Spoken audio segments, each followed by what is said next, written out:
one of us. And she said that within the next few months, not thousands or lakhs, but lives will be lost in crores. Crores of lives will be lost in India. And in the article that we saw later published, it says on Saturday, officials reported nearly 350,000 new infections, and the deaths continue to rise. At one hospital in New Delhi, the capital, doctor said 20 patients in critical care unit had died after oxygen pressure dropped. The doctors blamed the deaths on the city's acute oxygen shortage. The next slide, please. Yes, thank you. So here we have another article that is also talking about the death toll, and it says that India posts highest death toll in pandemic so far. Really, we are seeing so many underreported deaths, and that's the crime of the whole thing. Because today, as we look back, who is being held accountable for the lives that are lost, which are not even counted? But there's so much of suffering that is going on. There's so much of loss that people are feeling. People whose family members had died, whose neighbors had died, whose mothers, fathers, relatives had literally died in the worst way possible. And yet that suffering is not recognized even in a simple number report or count. How can this be justified? And who is being held accountable? India reported the coronavirus pandemic highest single daily death toll on Wednesday, which was 4,529, with the virus raging through the country's rural regions. The previous deadliest day for a single country was the United States, recorded in the United States in January, where 4,468 people died. Many reports believe in the number of deaths in India are even higher but underreported.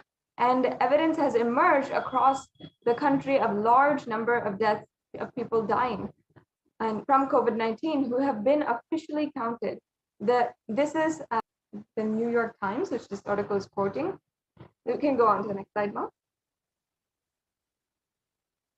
As you can see here, the devastation of COVID-19 in even the quarries, the cemeteries, and the burial grounds is absolutely unsubstantiated, meaning it was absolutely shocking. We heard the stories of all of the people, of the workers from the cremation grounds, the business leaders of the cremation grounds who own these grounds and are seeing so many hundreds of bodies and bodies lining up.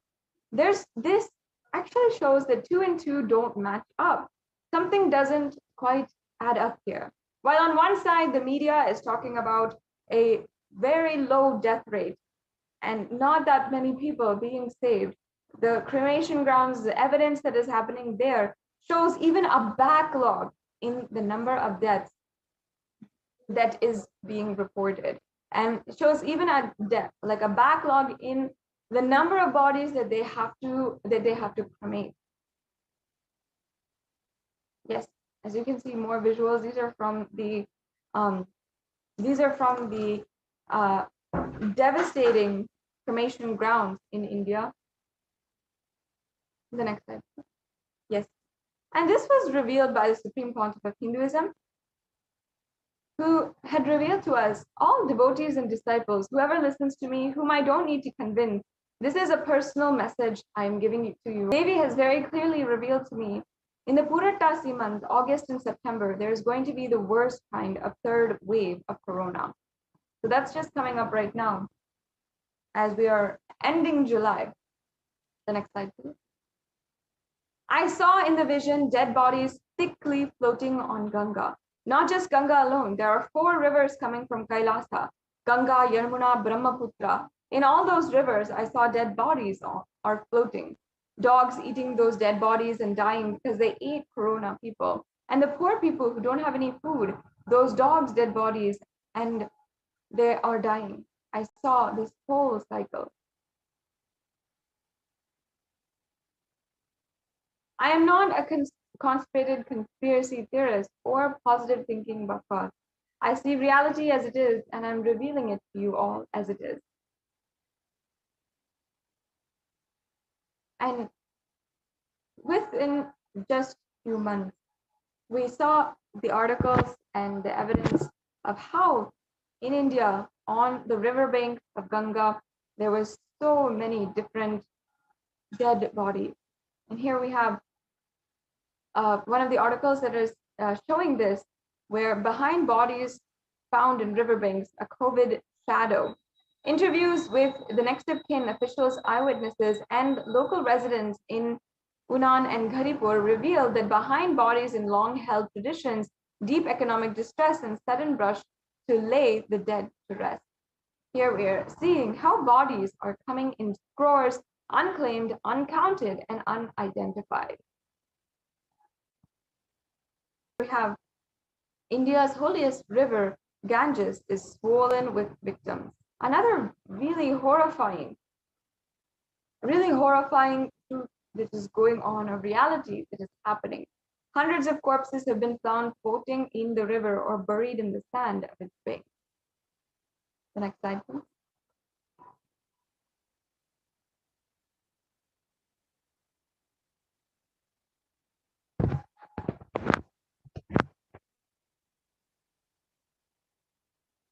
Yes, we can go on to the next slide.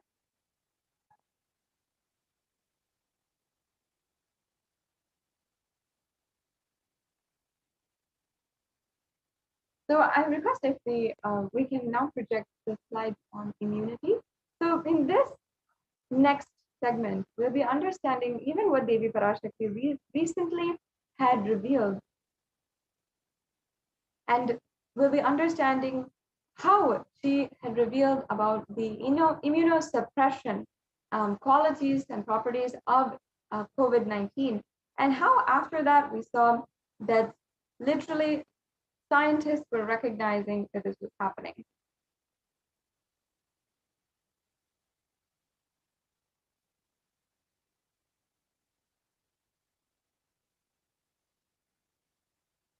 Okay, we can have the slide share projected.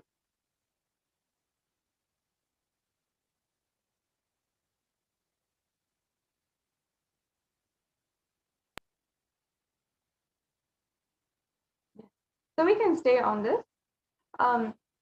The truth is that Devi Parashakti ultimately had revealed how millions and millions of people whose deaths are absolutely uncounted and nobody is being held responsible. Unfortunately, Devi Parashakti had even revealed that COVID is airborne, that people can contract the disease simply from the air.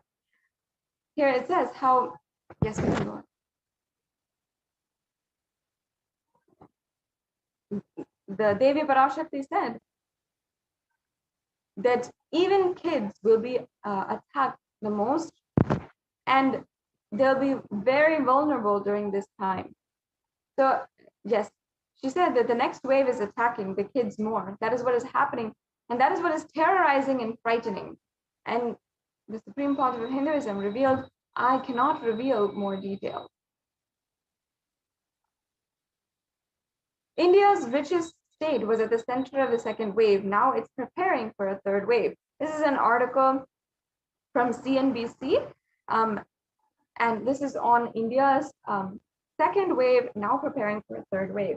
And here we have a lot of numbers. The western state of Maharashtra has so far reported more than 5.4 million cases, including 82,000 deaths from COVID-19, and some predict a third wave, which could hit India potentially between September and October. The next slide, please.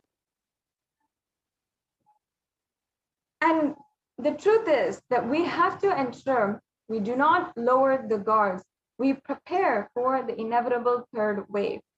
And here in so many articles are also saying, even though it is being anticipated that coronavirus cases could peak in mid-June in the city, experts have been warning against lowering the guards, as they say that the third wave of COVID-19 wave looks inevitable by October end. Not only that, but experts have further said that the third wave should be deadlier than the first two waves. And Maharashtra preps the third wave as COVID, as we saw 8,000 children in one district being affected. Here we have, with more than 8,000 children catching the coronavirus in the month of May in Maharashtra's Ahmednagar, the state has started taking extra steps to minimize the effect and impact of a possible third wave of COVID-19 that may affect children more. In Maharashtra's Sangli city, a COVID-19 ward is being prepared especially for children, and currently 5 children are being treated here, and the facility is being prepared for more patients.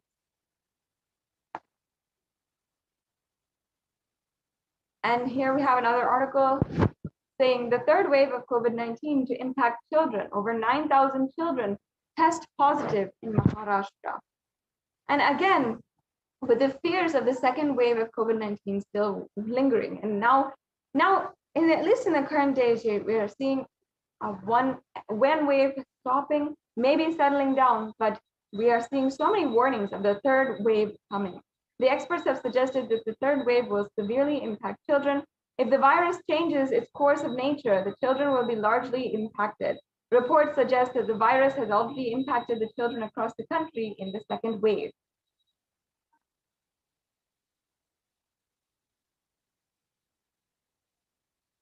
Yes.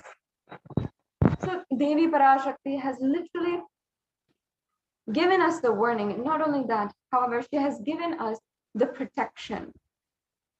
Devi Parashakti has ensured to protect all of her devotees. And the Supreme Pontiff of Hinduism has actually opened the Kailasa COVID care centers in India, from Adi Kailasa Sarvagripitam as well as 12 other Adinams in India. And this is in order to protect anyone who is seeking protection at this time. And in just a few minutes after the next segment, we will be understanding from the administrators of Adi Kailasa Sarvagripitam themselves the updates from the Kailasa COVID Care Center in India. And also now we'll be going into the next segment of today's program. And in this next segment, we'll be understanding the offerings that you can make to Devi Parashakti. After we understood how each individual can ask a question, ask for healing blessings or anything, and then how Devi Parashakti has guided the whole humanity and given her protection, her most compassionate protection to anyone. Now, after that, Devi Parashakti has literally opened up so many different ways that we can immediately and instantly attain oneness in our lives. Now, I request if the offering slides can be projected, offerings to Devi Parashakti. So yes, while we get that sorted out,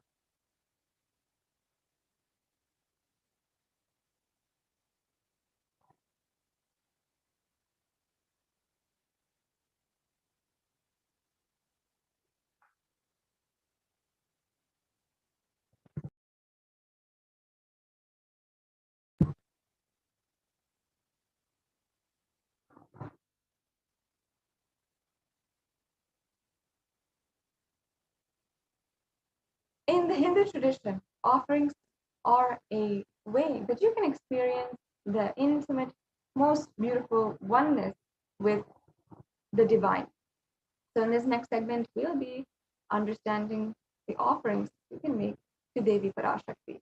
We'll be right back with you after a very quick break.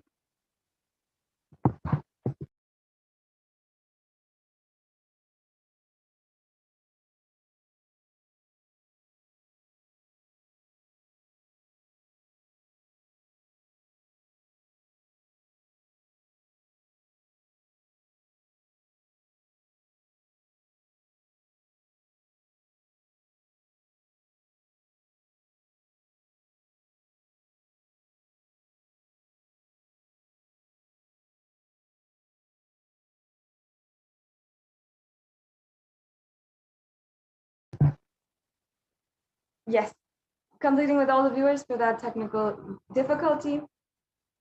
Now, let us enter into this next segment in today's program, the offerings that you can make to Devi Parashakti.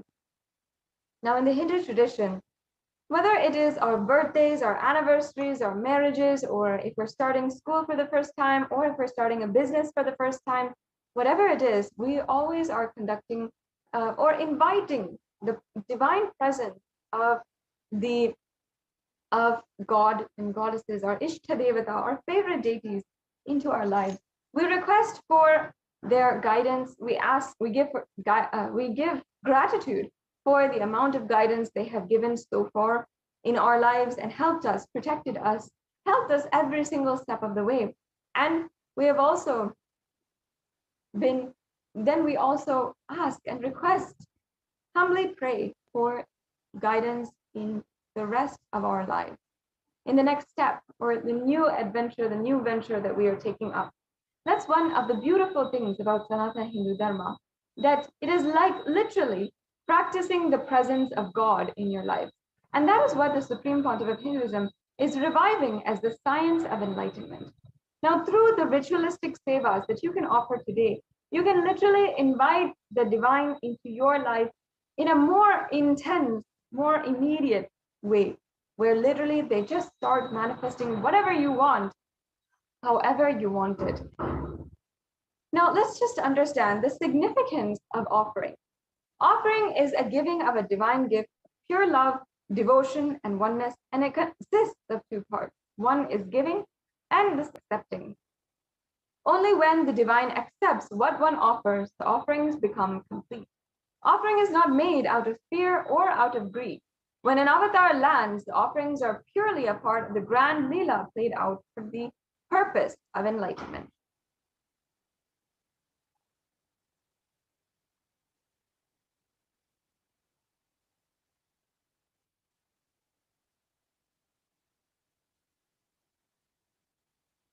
Yes. Now, before we're entering into this segment, I would like to chant the Dhyana Shloka of Manonmani, the very beautiful, compassionate form of Devi Parashakti, the loving form of Devi Parashakti, who's sitting on the lap of Paramashiva. Induniva Veda Karavahinayanam Syat Pankajavaraಭಯ Japakshasarayuktam Angahimabhushana Vichitravasanam Syat Tungamukatojjvala Manonmani Swarupam. And the English translation next. Moonlight face holding the Vedas on hand and fire in eyes, with a lotus flower gracing and blessing hands in one hand with the Japamala, beautifully decorated with jeweled ornaments and wonderful clothes and shining bright crown. Her name is Manonmani.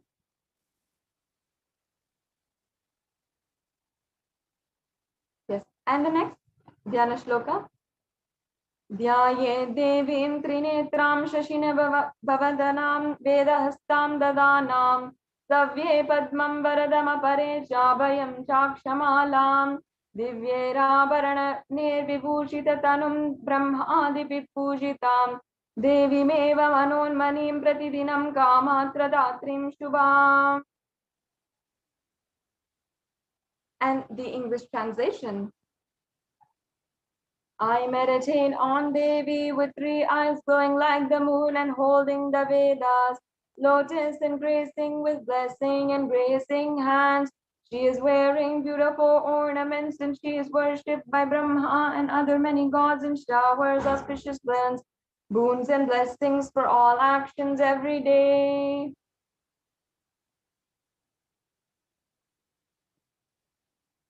Now, having invited graceful presence of Devi Parashakti here today, now we can enter into the next segment, enter into understanding the different offerings that we are making available today. Today we have so many exquisite, exciting offerings that you can make with so much of beautiful, sacred sentiment. In this day and age, as we have so many different kinds of sentiment, whether it's suffering or we have happiness and bliss, or we have the sentiments of feelings towards one another, There is nothing compared to the sacred sentiments, the powerful cognitions which help you manifest power in your life, help you go beyond even the limitations that you would never have even thought of, all kinds of impossibilities, and live a life of absolute possibility. The Vedic tradition provides the science of exactly doing this. And the science of rituals is a carefully crafted, beautifully delivered practice of literally living this science of enlightenment, living the science of practicing the presence of God. And one of the fundamentals, now what we're doing is first we'd like to create the foundation so we can understand why we are doing these offerings and what is actually needed in these offerings and how they can actually manifest what you want in your life. Now, in the significance of the divine element gold, this is a part of the fundamentals that we have to understand before we go into the rest of the offerings that are made. Now, in the Atharva Veda is one of the four of the Chatur Vedas, and one of the four Vedas that are actually one of the primordial scripts that is known to humankind. The Rig Veda has actually the oldest reference that is surviving today is at least more than 1,000 years old, making it the oldest scripture which is known to humankind. So the Chatur Veda are extremely old and significant scriptures that guide us to the life that we started out with, the life of the original Hindu civilization.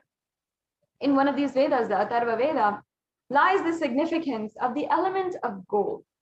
Now, I'll just be reading out the translation for us today. It says that triply born by birth is this gold. From the atoms of Agni is one, it becomes dearest to Agni. One fell away from the Soma when it was hurt. One they call the seed of virtuous and powerful Apaha, the watery molecules. Who sees the vibration of gold has the power to infuse sattva energy and positive thought currents. And one they call the seed of virtuous and powerful Apaha, let that triple gold be for your long life. Now, many of us already understand that gold has a lot of value in our society. We know this because the economy just supports this as a fact. But there's something more than what society has told us thus far. Gold actually has super powers, literally super conscious powers, where beyond what we know with the economic currency or any value that we add to it, there's so much more than what is happening or the gold itself as we know. Gold is an element. It purifies anything it touches, and it is an element of spiritual significance and great spiritual power of healing and enlightening. The vibration of gold has the power to infuse sattva energy and positive thought currents in anyone who wears and anyone who sees or operates in its vicinity.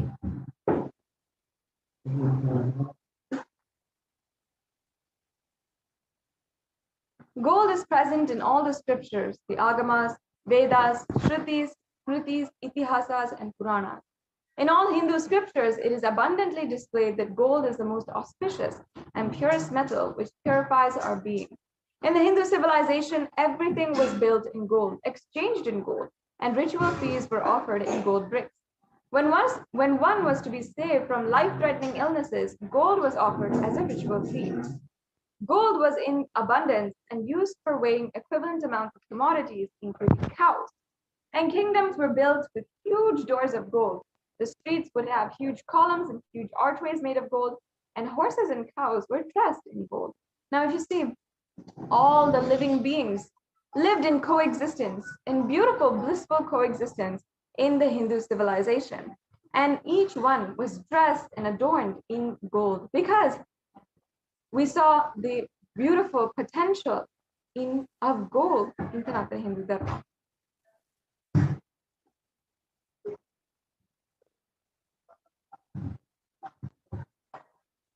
Yes, and the Hindu civilization ultimately thrived on the banks of rivers of gold. In the Rig Veda, the Indus River was called the Hiranyamaya, and in the Atharva Veda, the river Saraswati was called the Hiranyavardhani. Gold is the supreme element for offering gifts to the ones you love and revere. And temples are constructed and paved in gold. Deities are made in gold and decked in gold and adorned in gold. It preserves the enlightenment energy for thousands of years. It lasts forever.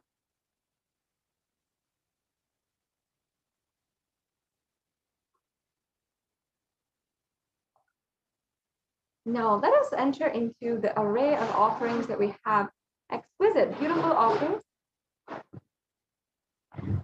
that each and every one of you can offer today. Once again, this is a beautiful process of experiencing immediate results, experiencing immediate oneness in your life and beautiful connection with the divine.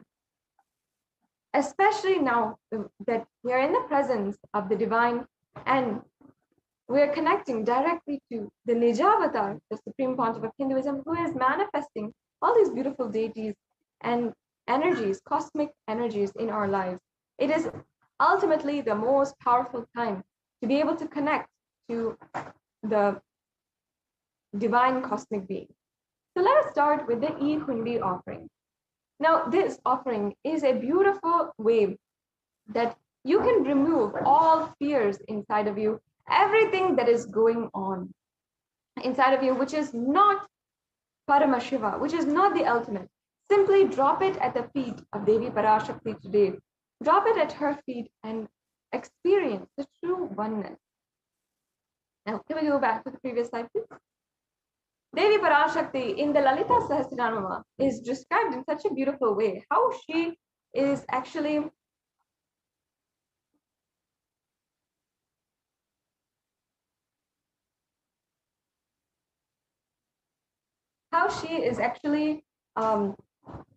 going through and how she literally accepts all the fears, all of the karma that you are dropping at her feet. She removes that and just makes it disappear. Amazing way, amazing, beautiful sacred sentiment. Everything that we feel is a burden, everything that we feel is karma, everything that we feel is pain inside of us, we just drop it.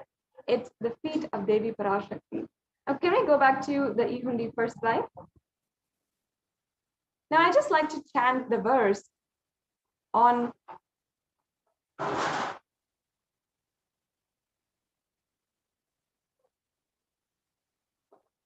yes, I just like to chant this verse. Bhakti Priya Bhakti Gavasya Paha Shambhavi Sharadaradhya Sarvani Sharmadayini. Devi is fond of true devotion and she is the remover of all fears. The next slide, please.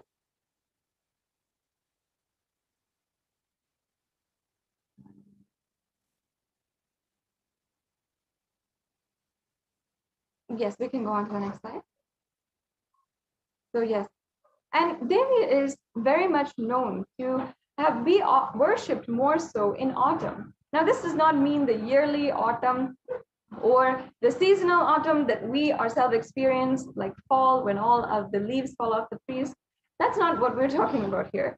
In autumn of our lives in general, that's when our thoughts are turning more and more inward. That's when we are experiencing more and more introspection in our lives and trying to answer the existential questions that really pain us and pull us into so much of inner speculation. The role of the divine at this time is absolutely known and understood clearly. That is when the need for the worship of Devi becomes so much stronger. Now, you can offer this E-Hundi offering for any amount of money, and it's such a simple offering that you can do. And you can do right away. You can do through the YouTube super chat, or you can do through the registration forms. If you have a couple of questions on these and how to pay and how to make the donation that you'd like to make today, then you can you can just wait until the end of this segment, and we'll be proceeding further with how to exactly make these games. Yes, we can go on to the next slide.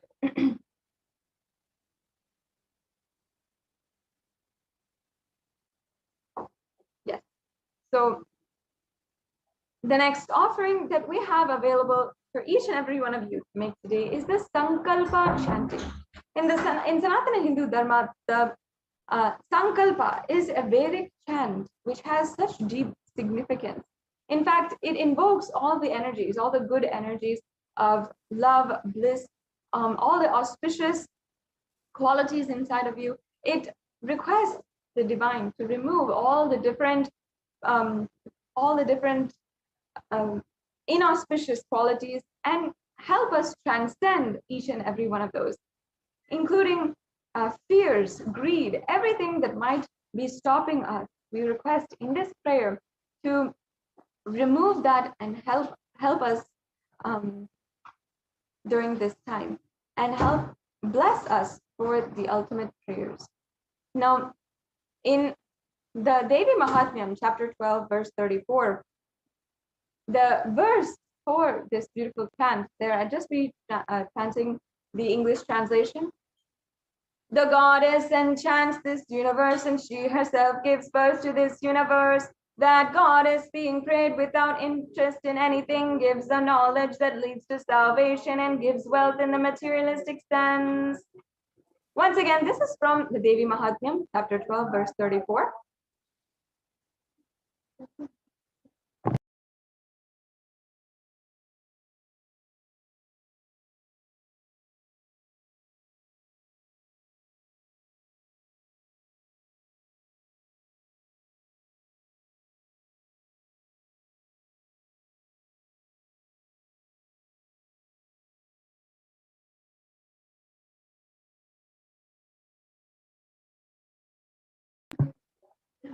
Yes, the Sankalpa chanting is such a beautiful way that you can just simply offer the Sankalpa. Your name will be chanted along with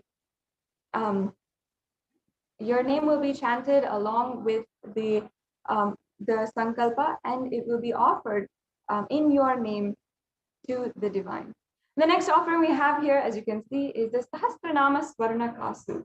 And this is another beautiful offering. And let me just explain that this is the offering of more than 1,008 names of Devi Parashakti. And it's a very special and unique archana offered to Mahameru of Devi Parashakti. And actually, it is very special because it is the offering of the gold coin inscribed with 1,008 names of Devi Parashakti. Now, in the chant, in the Lalita Sahasranama, verse 731, Devi Parashakti is described as Nama Parayana Prita, she who likes repetition of her various names. And this is the offering of 1,008 names of Devi Parashakti in a ode and tribute to that she likes. Why she likes it is actually very significant.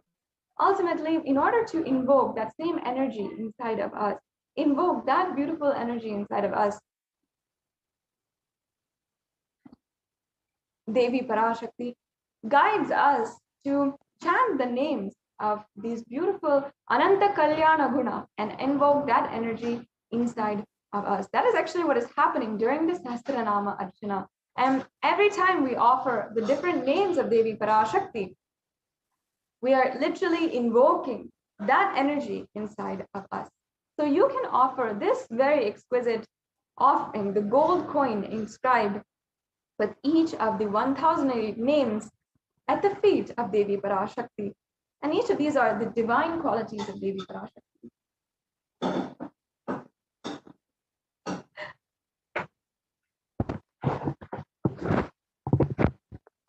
Yes, the next offering is the Mukta Anguti. Now, many of you, I'm sure you would relate. If you know that your mother really likes pearls, then of course, when it comes around to her birthday, or when you want to please her, when you feel like you want to express your gratitude to your mother, like on Mother's Day, you will obviously go out and get a gift of pearls, a pearl set or a pearl necklace or a pearl earrings, pearl bracelet, because you know that she likes it, and that's the only reason why you want to give it to her. In the same way, we know that Devi Parashakti is adorned with pearls. And actually, she has, even if she doesn't express it or doesn't tell you specifically, she has the beautiful adoration of pearls. Devi Meenakshi is actually described in the Meenakshi Pancharatnam, and I'll just be chanting that verse, as being adorned with garlands of pearls. So I'll just be chanting that verse, and then we'll understand the significance of this offering. Muktaharanala kiritaruchiram purnendu bhakta prabham shinjannu purikinkini manidharam padma prabhavasuram sarvabhita palapradam girisutam vani rama sevitam meenakshi pranatosmi santatamaham karunyavaram nidhim. The English translation. I bow down to the goddess Meenakshi, whose crown has garlands of pearls and paste shining like a full moon, who wears anklets that are studded with gemstones and has small bells, who is shining like the splendor of a lotus, who grants all wishes, the daughter of the mountain, who is worshipped by goddess Vani and Rama. I remain ever bowing to the goddess Meenakshi, the ocean of compassion. This is a beautiful invocation of Devi Meenakshi, where she is literally described here as whose crown has garlands of pearls. Devi Meenakshi is the incarnation of Devi Parashakti, who came down and has literally manifested all of the different beautiful items and all of even Kailasa she manifested on planet Earth. In fact, Devi Parashakti, as she manifested, is the form of Devi Meenakshi. She had literally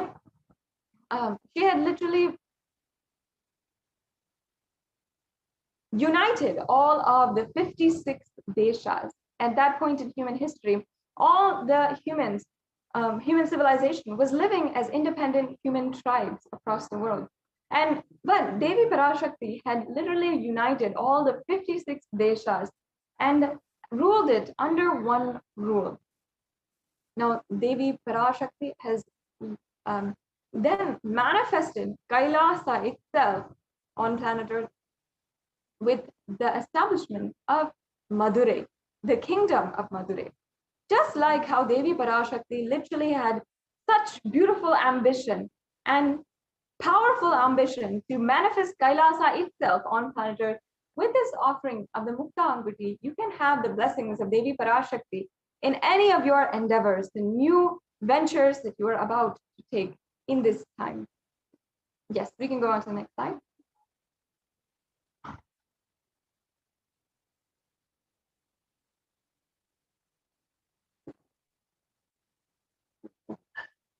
Yes, we can go on.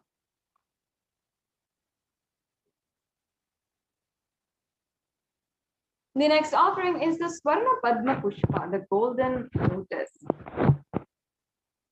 Now, in the Kamikagama, the verse is described as all the kalashas that should be worn around with suitable thread and covered with new cloth. They should be adorned with lotus flower made of gold. Now, this actually shows us the significance of the Swarna Padma Pushpa. The next slide, please.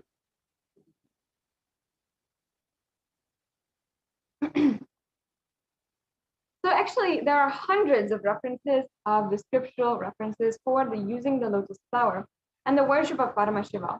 Almost everything in the worship of the ultimate involves a consecration of deities, of worship, or meditating on, or the mudras and asanas that are used during the worship and involves the lotus flower, the lotus leaf, the lotus pericarp, and the lotus petals. So actually, the lotus is actually considered a divine flower. It is literally seen as a divine flower. That is why it's used so much, and it is associated so much in all of the Vedic scriptures, the Vedic arts, and everything. In fact, of course, you've seen in the Vedic tradition and culture, the lotus is in so many different ways. In so many different ways, it is it is used and referred upon in so many different scriptures. And you can see in Vedic arts as well. If you see any of the dresses or any of the arts, the paintings, the beautiful paintings, or even the architecture, lotus is in fact probably used the most. So why it is considered a divine flower? Because of its beautiful context. In even the most adverse situations, even in muddy waters, in polluted waters, even in just a little bit, just a few inches of water, the lotus blooms and it has divine radiance and resilience despite of its environment. That is the beauty of a lotus, that no matter where it is growing, no matter if it is in the pond or in the polluted waters, it still blooms and it still has that elegance, that grace, that beauty. That is why the lotus is associated with Devi Parashakti herself, because even in the midst of wars, even in the midst of, even from the earth, from the mud, Devi Parashakti can be born. There are hundreds of descriptions just like this. Even in so much of war and so much of suffering, Devi Parashakti can manifest, and she will not just manifest, she will be the most elegant, most radiant, most resilient being who is manifested. Now, the Shakti of Paramashiva is also called the lotus. The base of the Paramashiva linga is also the lotus. And even the disciple who is about to bloom is also considered as a lotus.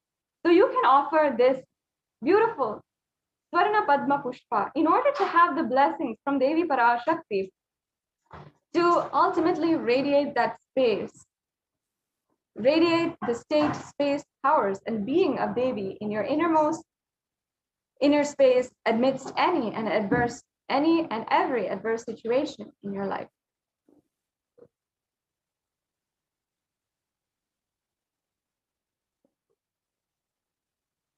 Yes. The next offering is the Swarna Metti. I'll just be chanting first the Pramana. Nakhadiditi samchana namajjana tamo guna padadvaya prabhajala parakrita saroruha. You whose brightness from toenails destroys the darkness of ignorance from the minds of your devotees who prostrate at your feet. You whose brightness from your 2 feet overpowers that of the lotus flower. Next slide, please. So in the Hindu tradition, even the married women wear the golden toe ring. And that is a representation of actually the Hindu sacred sentiment, where all of the different, all of the women of the world are considered as Devi Parashakti herself, are worshipped as Devi Parashakti herself. And it is all coming back down to this verse, actually, where we are seeing how it's described that literally the toenails of Devi Parashakti have the power to simply remove your incompletions or your pains or your sufferings, all of the ignorance that you have. And simply, that is how it happened. That is the quality of Devi Parashakti. It is not, you don't need even her whole foot. You can just have the grace and grace of her, of just one toenail, and all of your sufferings are completely gone. And that is why we adorn her toes with this Swarna Metti. That is such a beautiful thing. How in the Vedic tradition, when we see the significance of a certain object, or we see the significance, it is always brought out and applied in every aspect of our life. Just how gold, we saw the significance and we saw the spiritual qualities. That's why all men were made of gold in the Hindu tradition, because we saw the significance of Devi Parashakti's, literally her very toenails. Every single woman is worshipped, revered, and adorned with that gold, that toe ring. And in the Hindu tradition, upon marriage, every woman has that toe ring. That is how the Hindu tradition literally reveres women so much.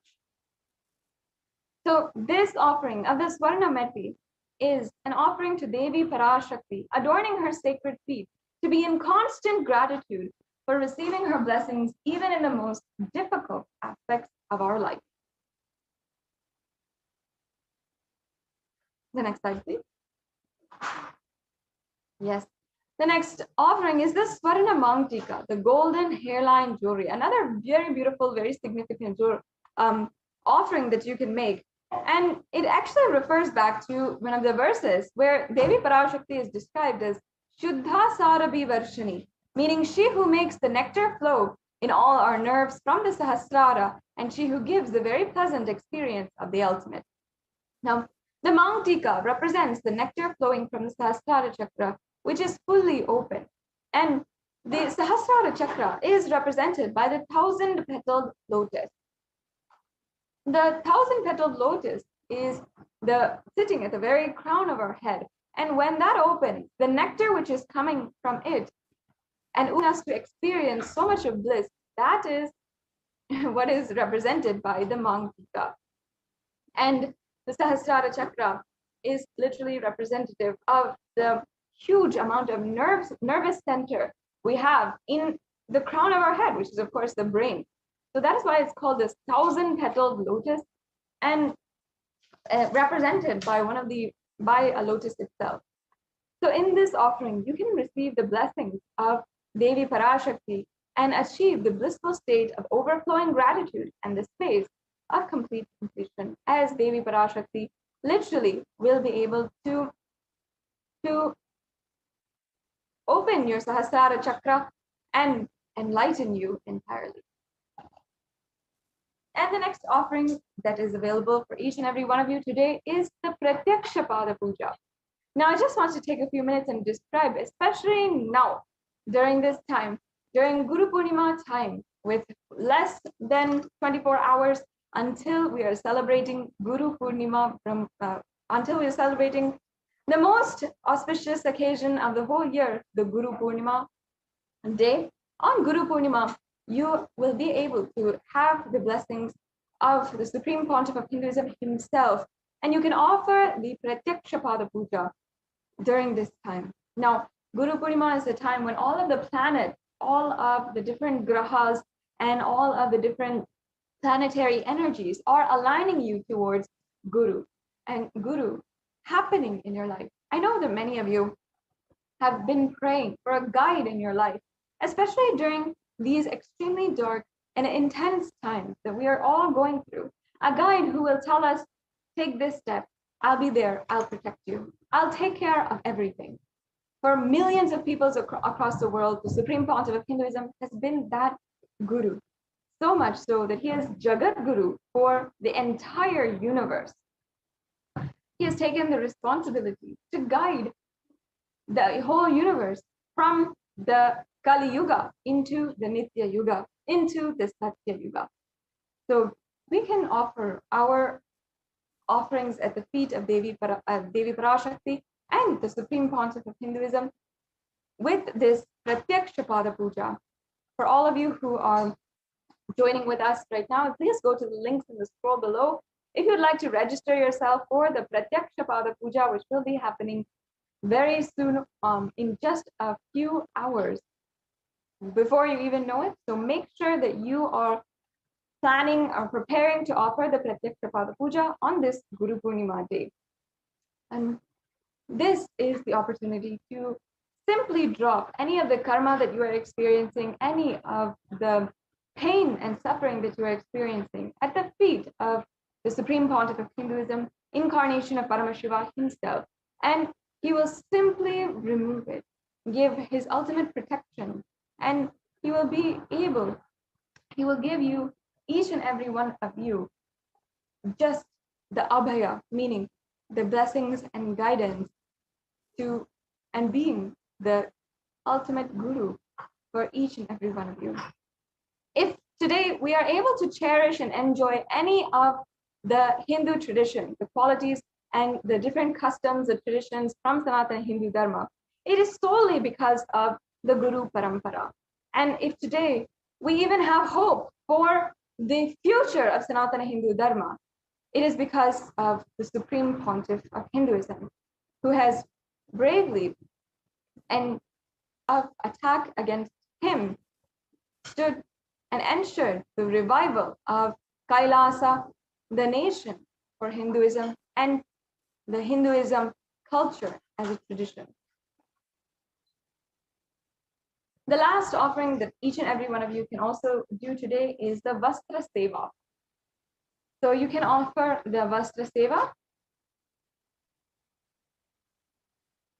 as well, which is a sacred adornment, the sacred cloth, which you can offer at the feet of Devi Parashakti. Yes. So now, moving on to the next slide, we have a summary of all of the different offerings that you can do today. There is the Ihuri offering. So all of these, there's various array of different options so that you can never feel limited. If you would like to make or at least pay some form, or you would like to donate in some way or form and offer your gratitude, there is some options for you. I'm sure that as a Hindu, as someone who deeply connects to Devi Parashakti, perhaps has had the blessings and of Devi Parashakti, you'd of course love to offer, or you'd love to pay your gratitude. You can pay in any of these ways, any amount, or with $1, or the highest amount as well, if you would like to, out of your deep gratitude to Devi Parashakti. So we have the Ihundi offering, the Sankalpa chanting, the Devi Sahasranama Kasu, the Mukta Anguti, the Swarna Padma Pushpa, the Swarna Metti, the Swarna Mangtika, the Pratyaksha Pada Puja, and the Vastra Seva. So these are the array of different offerings that we have. You can select anything that you would like to offer at any option as well. The next slide, please.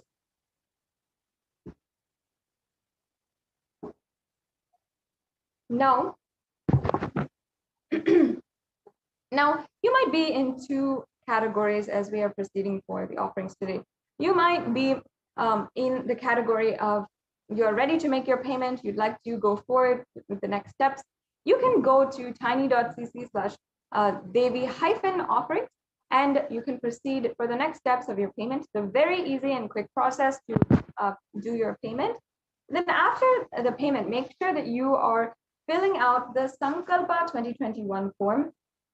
This is for submitting the details needed for the puja. So this needs to be submitted after you make the payment, and all of your names and the names on whose behalf you are offering this puja, you will, all those names will be chanted after this form is filled. So if you're ready to make the payment, that's awesome, that's great. You can go ahead and make the payment through these links. Now, on the other hand, if you are still wanting to manifest any one of these offerings, perhaps you'd like to make the offering of the Pratyaksha Pada Puja, but you'd like help in manifesting, or you'd like more details, or you're interested in the offering, but you cannot make it as on now, you can go to tiny.cc/Bhavasamadhi and fill out the registration form. Now, the registration form is there, and you have two options also, and you can make the intention for making any one of these offerings. So I request if the tiny.cc/Devi-offerings link can be projected now. If we can go to that link.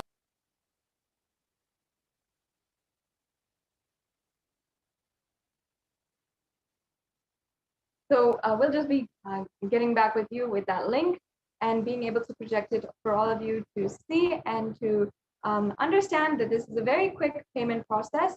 You'll be able to simply be able to have any of those payments be fulfilled. So we'll be right back with you to show you the payment process and everything after a very quick break.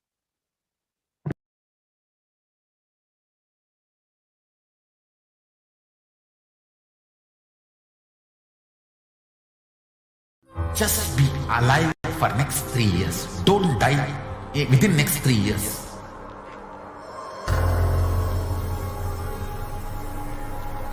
Just don't die.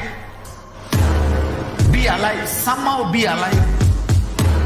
I'm working sincerely. I will reach you somehow. Somehow I will reach you. It's my commitment to humanity.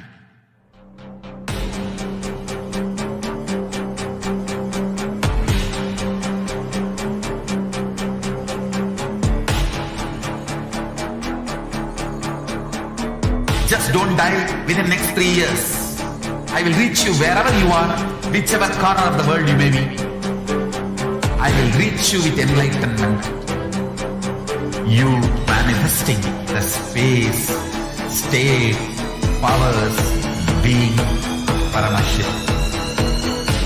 It is possible, and it is possible for you.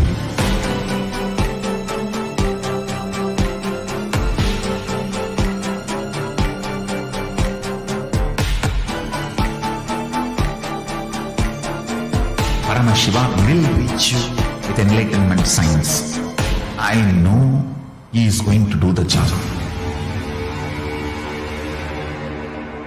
Just be alive for next 3 years. Nothing else. What I mean by the word E-Kailasa, listen intensely. Enlightenment ecosystem, literally enlightenment itself, in your own home, wherever you are. If you cannot come to Kailasa, it's okay. Kailasa can come to you. Kailasa coming to you is E-Kailasa.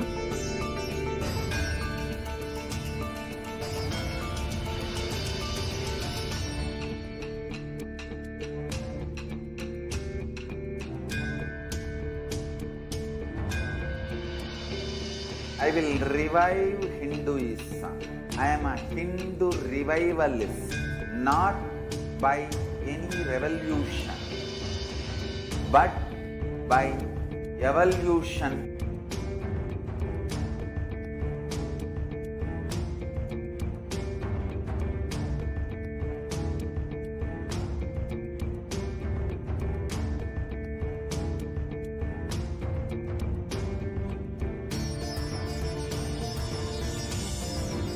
And setting model community.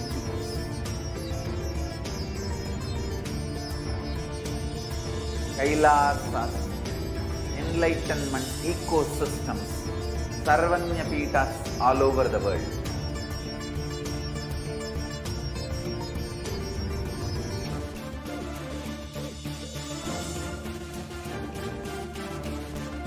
All powerful cognition, knowledge, only when you live, power manifestation and possibilities manifestation happens.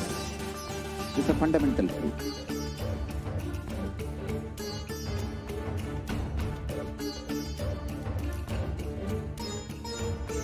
Hinduism cannot live exclusively as one sampradaya. No. All sampradayas of Hinduism is an ecosystem.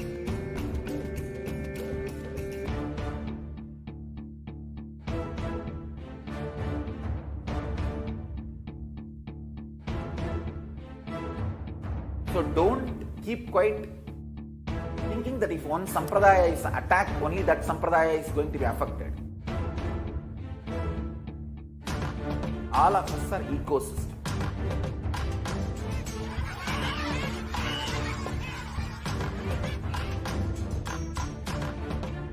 I invite all of you to get involved and enjoy Hinduism by the principle of Dharmo Rakshati Rakshitaha. When you protect Dharma, Dharma protects you. We will make the whole planet flourish spiritually. The spiritual prosperity will happen to the whole planet. We all have to poet.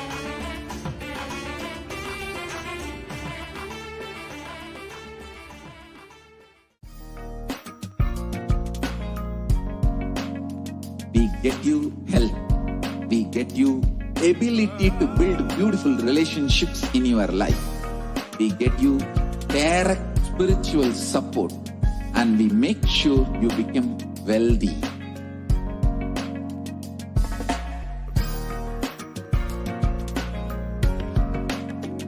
We won't stop giving you just good life. We will literally not stop till you live enlightened life. Manifesting the state of Paramashiva, space of Paramashiva, powers of Paramashiva, being of Paramashiva.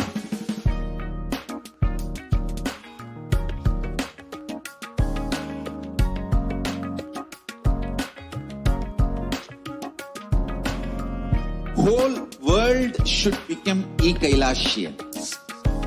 I want the whole world to know Hindus have something great to contribute to the world.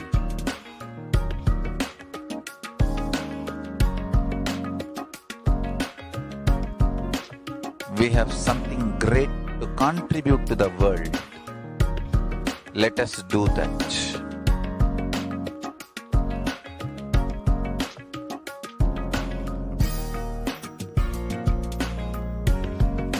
E-Kailasa is proper customized spiritual service helping you to identify your root patterns of suffering. We have perfected the science of helping every individual from every cultural, religious, nationality background.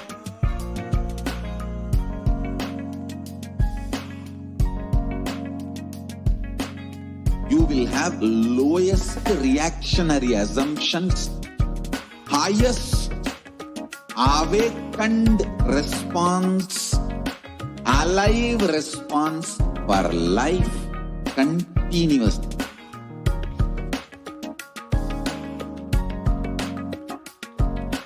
E-Kailasa is enlightenment ecosystem, literally enlightenment itself in your own home, wherever you are. Proper customized spiritual service helping you to complete with your life negativity. Withdrawal from life, self-hatred, self-denial, self-doubt, so much of tiredness, laziness. We can support you aligning your diet, your attitude, your aptitude, your understanding about life. We can help you with everything.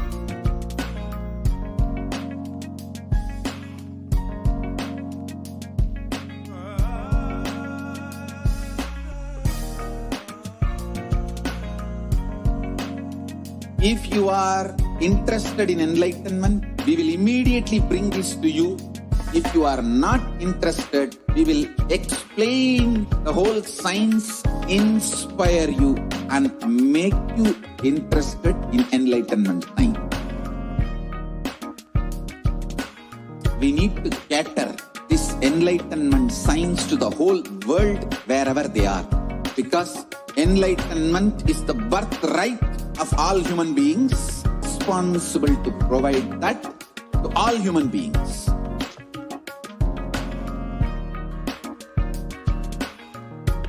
Kailasa is the totality of the knowledge I received from my gurus and practice manifested in my life, perfected by teaching millions of people from.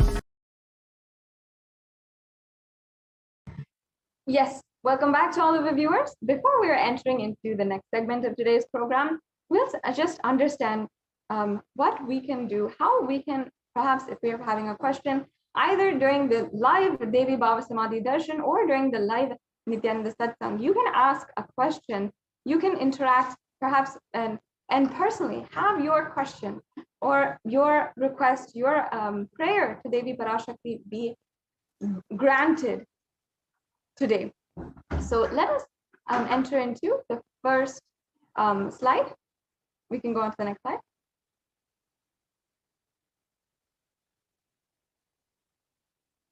So here we'll be able to share with you how you can ask the question on the different social media platforms. The Supreme Pontiff of Hinduism has made himself and has made this Parashakti Akashic reading available for anyone who wants, and available on all the different social media platforms. So as you can see here on YouTube, you can go to Kailasa's HDH Nithyananda YouTube channel. You can go to the live feed, and many of you, of course, are already watching there. Down below this video, you will see a join button. Make sure that you are joining as a member of this channel. Now, you can make sure that in all the different social media platforms that you are liking and following, and we'll show you a couple of samples today of those. And for membership, you can click the join button, and this is a very easy way that you can get access immediately to all of the 7,000 videos on the Kailasa's HDH Nithyananda YouTube channel, and the more than 20,000 hours of discourses, darshans, dikshas, intimate sessions, beautiful discourses and satsangs by the Supreme Pontiff of Hinduism. And it is just a beautiful way that you can simply start to manifest enlightenment, and with any problem that you have, fear, greed, or if you have a problem in relationships or wealth, any problem, you can find the answer on this YouTube channel with the more than 7,000 hours, 7,000 videos on this YouTube channel.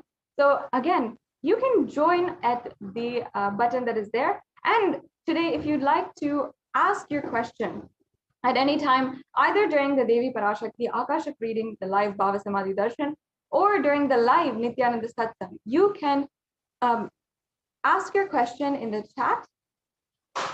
So you can ask your question in the chat, which you can see on the right-hand side. And once again, this would only be open for members. So yes, the next option we have is Facebook. You can go to Kailasa's HDH Nithyananda Paramashivam Facebook page, and this is the official Facebook page of the Supreme Pontiff of Hinduism. Make sure you are liking and following Kailasa's HDH Nithyananda Paramashivam Facebook page, so that you can have all of the different notifications, the different live events, the different posts personally given to you, and the personal messages from the Supreme Pontiff of Hinduism directly in your newsfeed, and ensure that you are getting the notifications when the notifications come immediately. You can tune in to the live events which are going on continuously from Kailasa. And we also have here, you can see that all the different live events are displayed or will be continuously there available on Facebook. So whatever, even if you miss a satsang, even if you miss a program, you can go back and watch and ensure that you are really relishing and reveling in the divine presence of the Supreme Pontiff of Hinduism. So make sure, if you want to ask any of your questions during the live Bhava Samadhi Darshan or the live Nithyananda Satsang, you can go to the comment section and post your comments in the comment section below the video. Yes, and the next option that we have is Twitter. I'm sure that many of you are users of Twitter. You spend all your day on Twitter, and you yourself have a Twitter following. If you like Twitter and that's the social media platform of your preference, then you can go to and follow Kailasa's SPH HDH Nithyananda Paramashivam on Twitter, and make sure that you're following the official Twitter handle of the Supreme Pontiff of Hinduism, which is at Sri Nithyananda. And once again, here, the Supreme Pontiff of Hinduism gives personal messages to the whole humanity, to all the global Hindu diaspora here, his messages as the Supreme Pontiff of Hinduism, his guidance during this time, and as well, all the different live events, the exciting events that are happening across Kailasas, across the world, will also be posted here regularly, as well as ensuring you have your daily dose of living enlightenment and enlightenment that can inspire you for the whole day.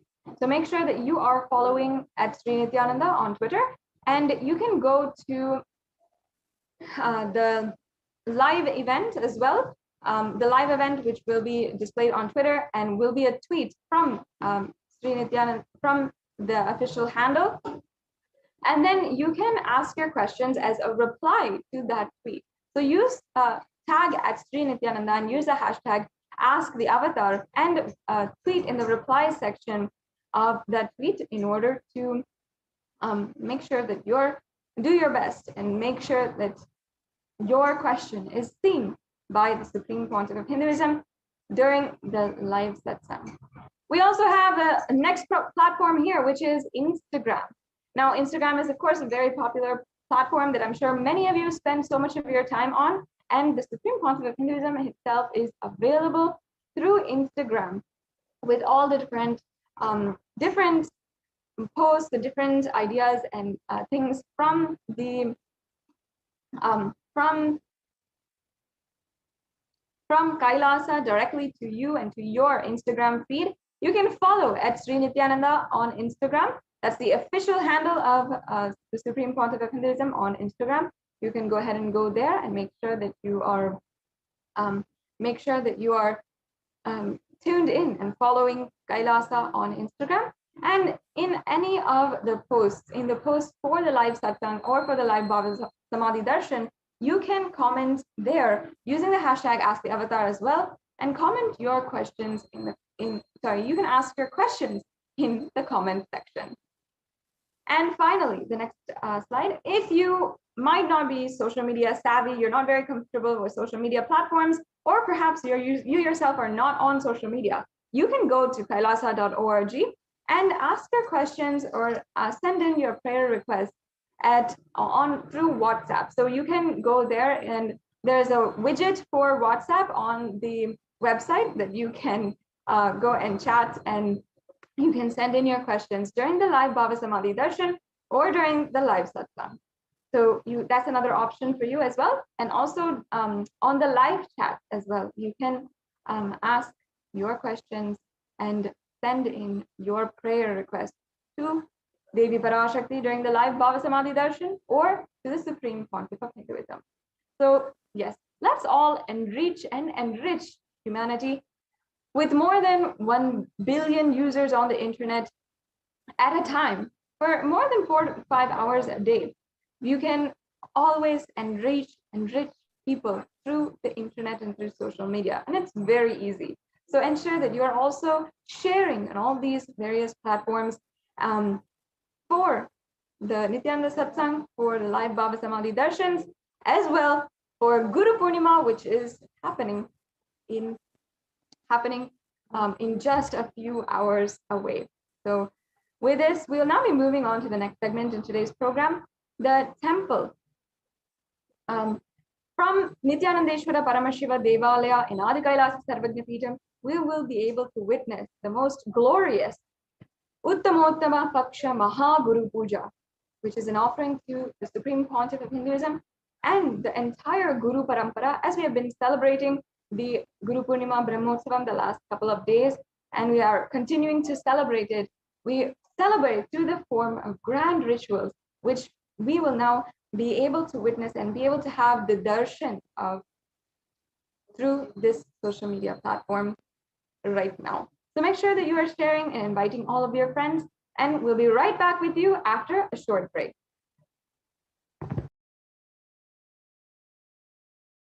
Just be alive for next 3 years. Don't die within next 3 years.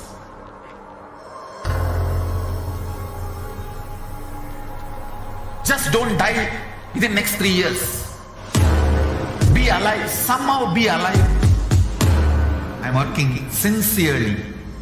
I will reach you somehow. Somehow I will reach you.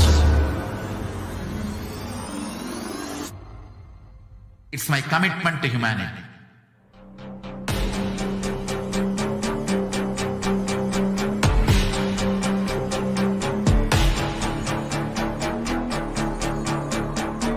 Just don't die within the next 3 years. I will reach you wherever you are, whichever corner of the world you may be. I will reach you with enlightenment. You manifesting the space, state, powers, being Paramashivoham. It is possible, and it is possible for you.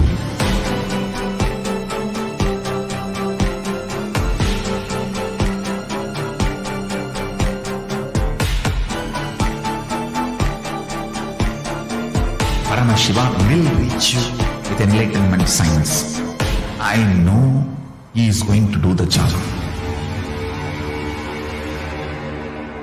Just be alive for next 3 years. Nothing else. What I mean by the word e-Kailasa, listen intensely. Enlightenment ecosystem, literally enlightenment itself, in your own home, wherever you are. If you cannot come to Kailasa, it's okay. Kailasa can come to you. Kailasa coming to you is e-Kailasa.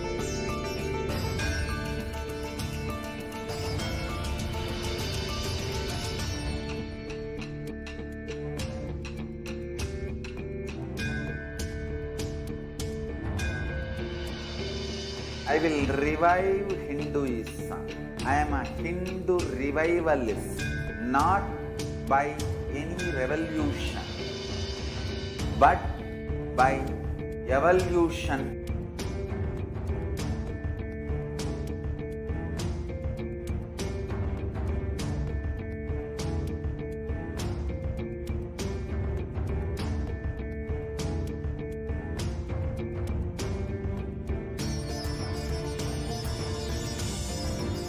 And setting model community.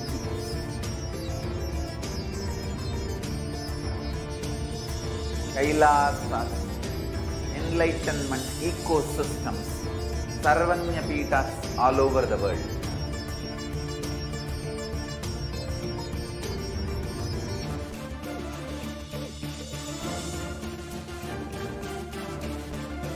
All powerful cognition, knowledge, only when you live, power manifestation and possibilities manifestation happens.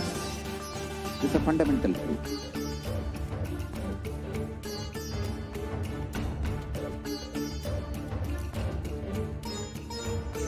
Hinduism cannot live exclusively as one sampradaya. No. All sampradayas of Hinduism is an ecosystem.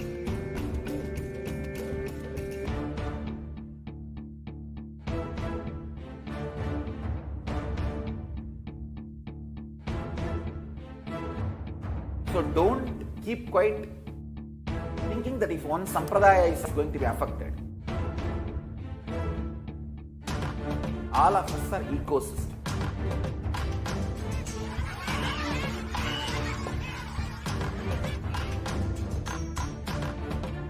I invite all of you to get involved and enjoy Hinduism by the principle of Dharmo Rakshati Rakshitaha. When you protect Dharma, Dharma protects you. We will make the whole planet flourish spiritually. The spiritual prosperity will happen to the whole planet. We all have to coexist together.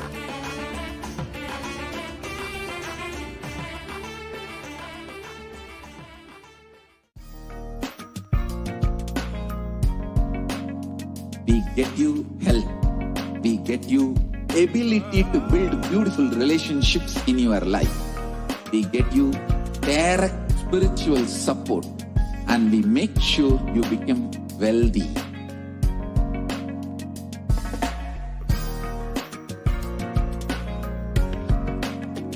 We won't stop giving you just good life. We will literally not stop till you live enlightened life. Manifesting the state of Paramashiva, space of Paramashiva, powers of Paramashiva, being of Paramashiva.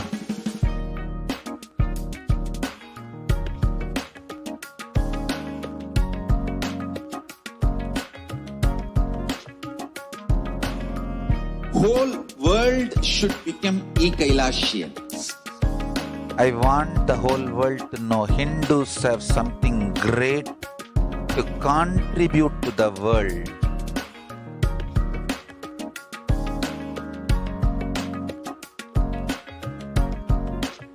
We have something great to contribute to the world. Let us do that.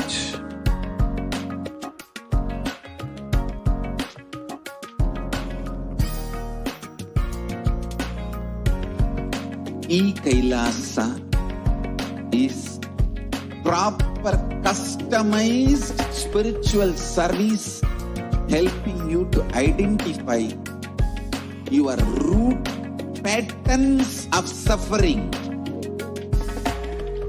We have perfected the science of helping every individual from every cultural, religious, nationality background.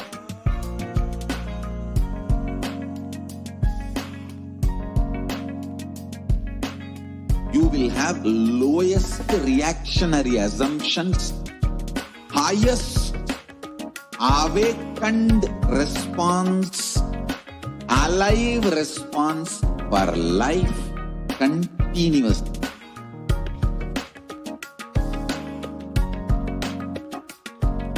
E-Kailasa is enlightenment ecosystem, literally enlightenment itself in your own home, wherever you are. Proper customized spiritual service helping you to complete with your life negativity, withdrawal from life, self-hatred, self-denial, self-doubt, so much of tiredness, laziness. We can support you aligning your diet, your attitude, your aptitude, your understanding about life. We can help you with everything.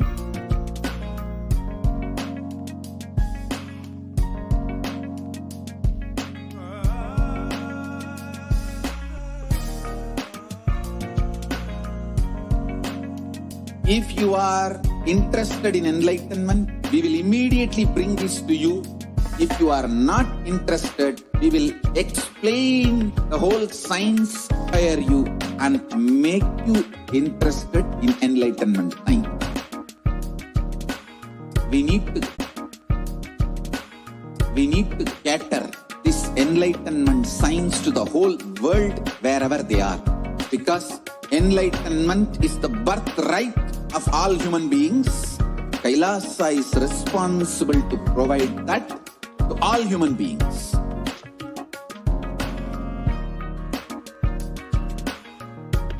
Kailasa is the totality of the knowledge I received from my gurus and practice manifested in my life, perfected by teaching millions of people from all cultures, time zones, backgrounds, genders, nationality, race, from every creed.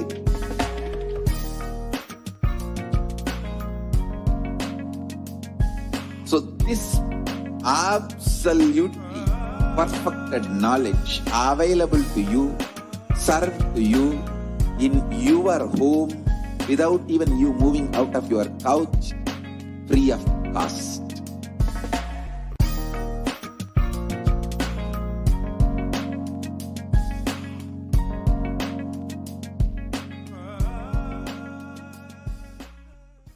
Just be alive for next 3 years. Don't die within next 3 years.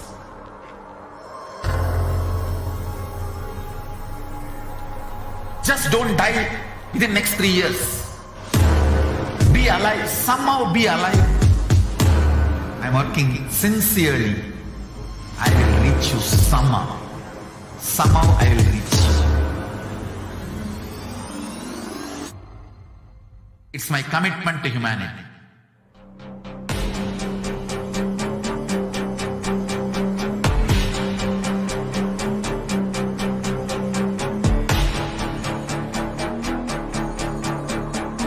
Just don't die within next 3 years.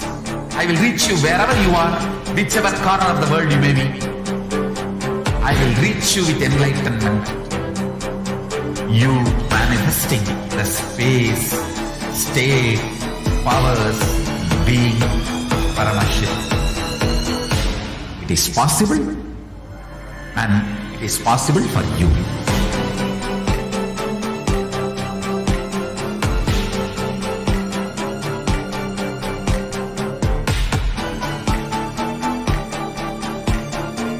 Paramashiva will reach you with enlightenment science.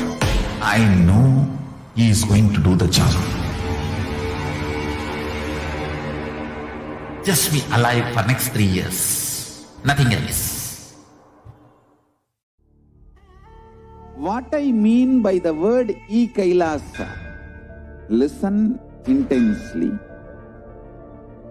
Enlightenment ecosystem, literally enlightenment itself, in your own home, wherever you are.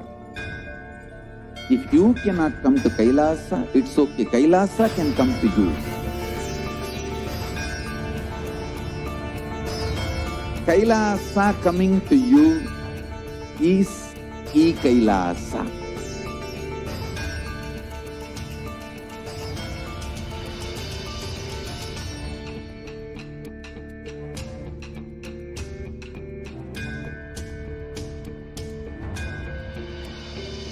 I will revive Hinduism.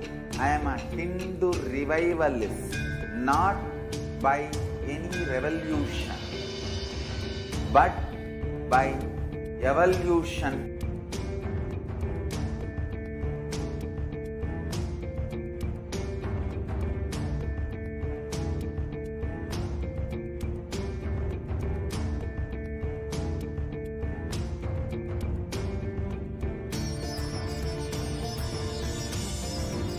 And setting model community.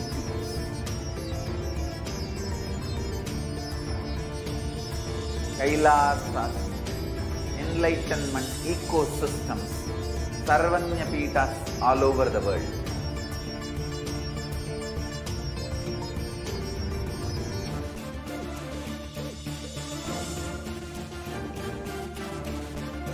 All powerful cognition, knowledge, only when you live, power manifestation and possibilities manifestation happens. It's a fundamental truth.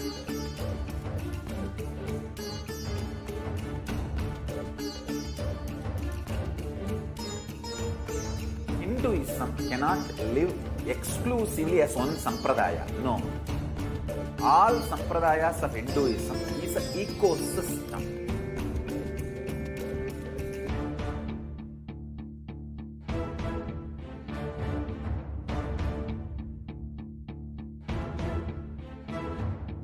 So don't keep quiet thinking that if one sampradaya is attacked, only that sampradaya is going to be affected. All of us are ecosystem.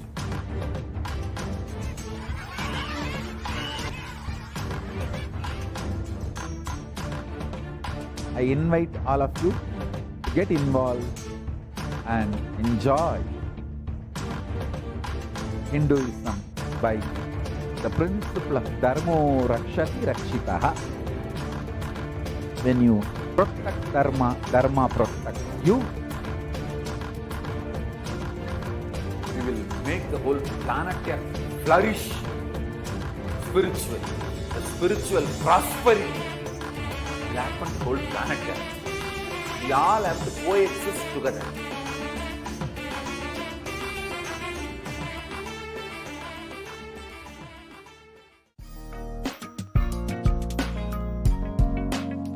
We get you health. We get you ability to build beautiful relationships in your life. We get you direct spiritual support, and we make sure you become wealthy.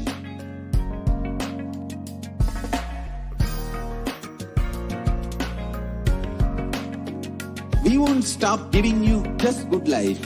We will literally not stop till you live enlightened life.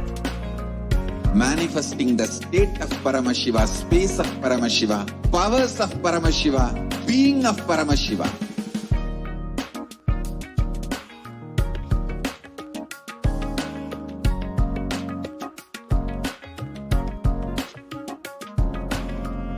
whole world should become e-Kailashians. I want the whole world to know Hindus have something great to contribute to the world.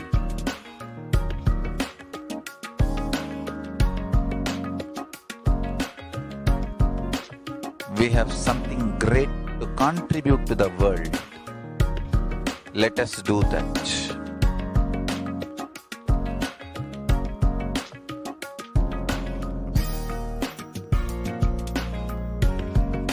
E-Kailasa is proper customized spiritual service helping you to identify your root patterns of suffering.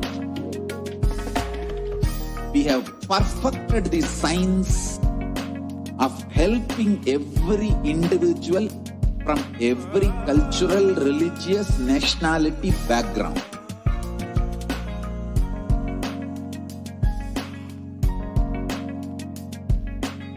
You will have lowest reactionary assumptions, highest awakened response, alive response for life continuously.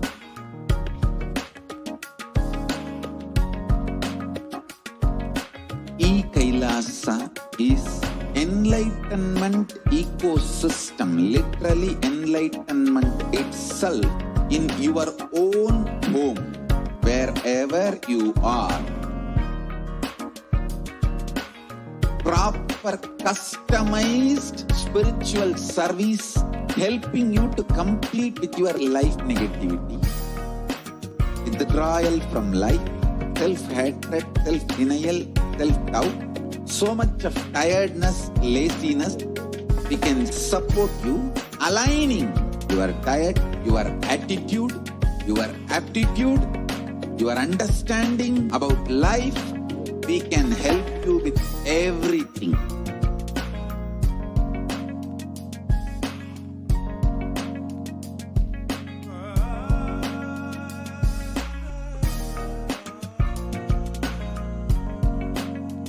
If you are interested in enlightenment, we will immediately bring this to you.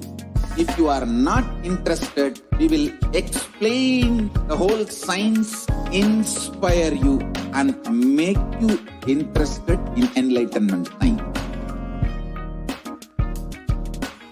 We need to cater this enlightenment science to the whole world wherever they are, because enlightenment is the birthright of all human beings.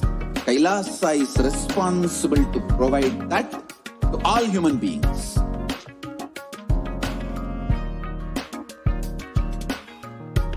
Kailasa is the totality of the knowledge I received from my gurus and practice manifested in my life, perfected by teaching millions of people from all cultures, time zones, backgrounds, genders, nationality, race, from every creed.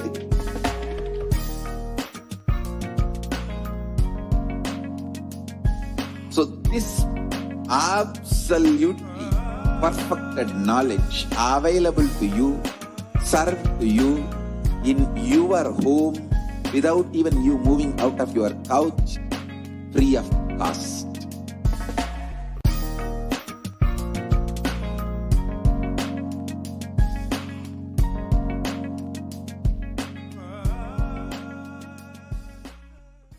Just be alive for next 3 years. Don't die within next 3 years.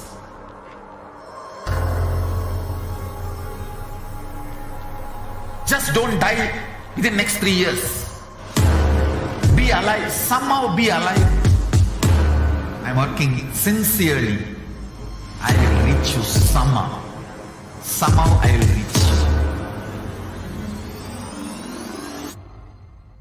It's my commitment to humanity.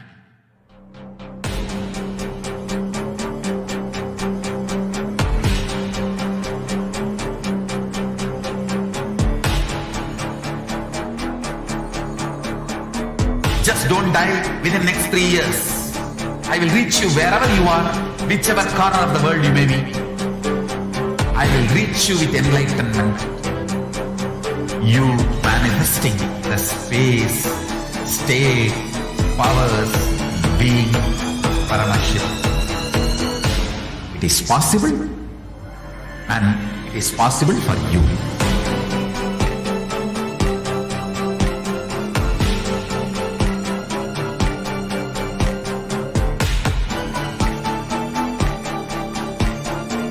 Paramashivoham will reach you with enlightenment science.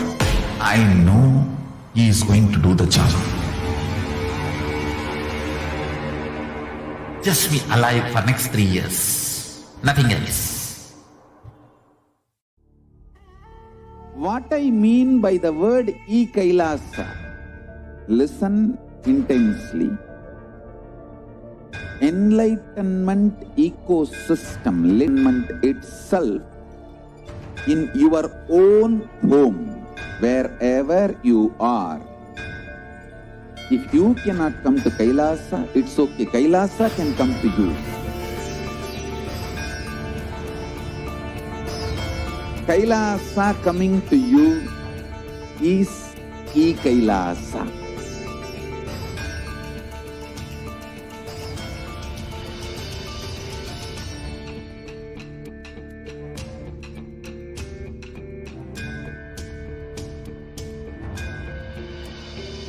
I will revive Hinduism.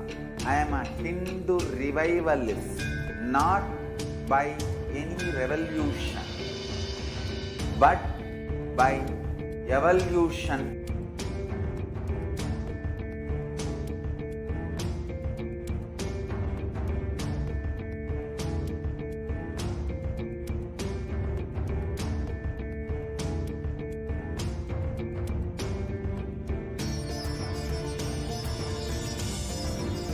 And setting model community.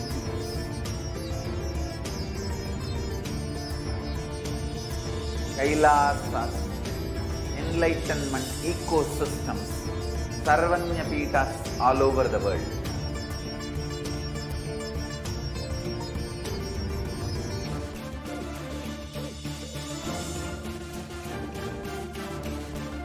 All powerful cognition, knowledge, only when you live, power manifestation and possibilities manifestation happen. It's a fundamental truth.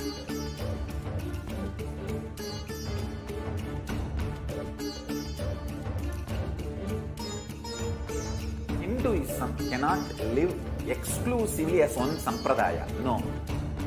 All sampradayas of Hinduism is an ecosystem.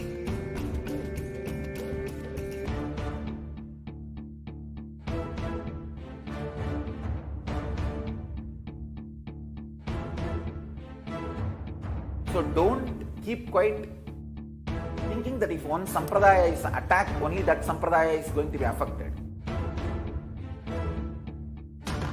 All of us are ecosystem.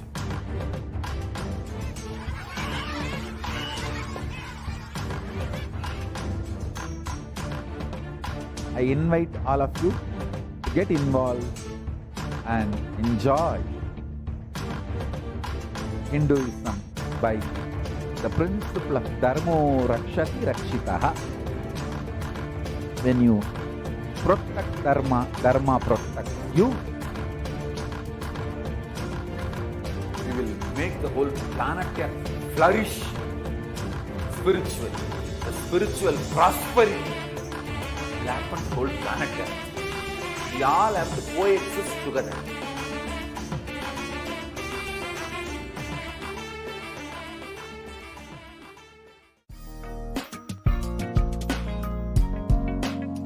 We get you health. We get you ability to build beautiful relationships in your life. We get you direct spiritual support, and we make sure you become wealthy.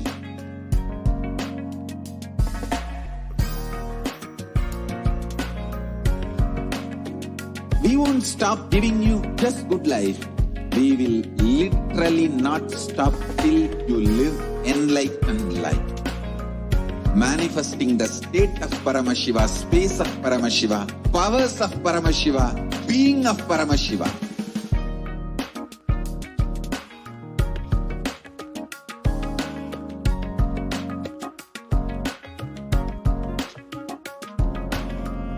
Whole world should become e-Kailashian. I want the whole world to know Hindus have something great.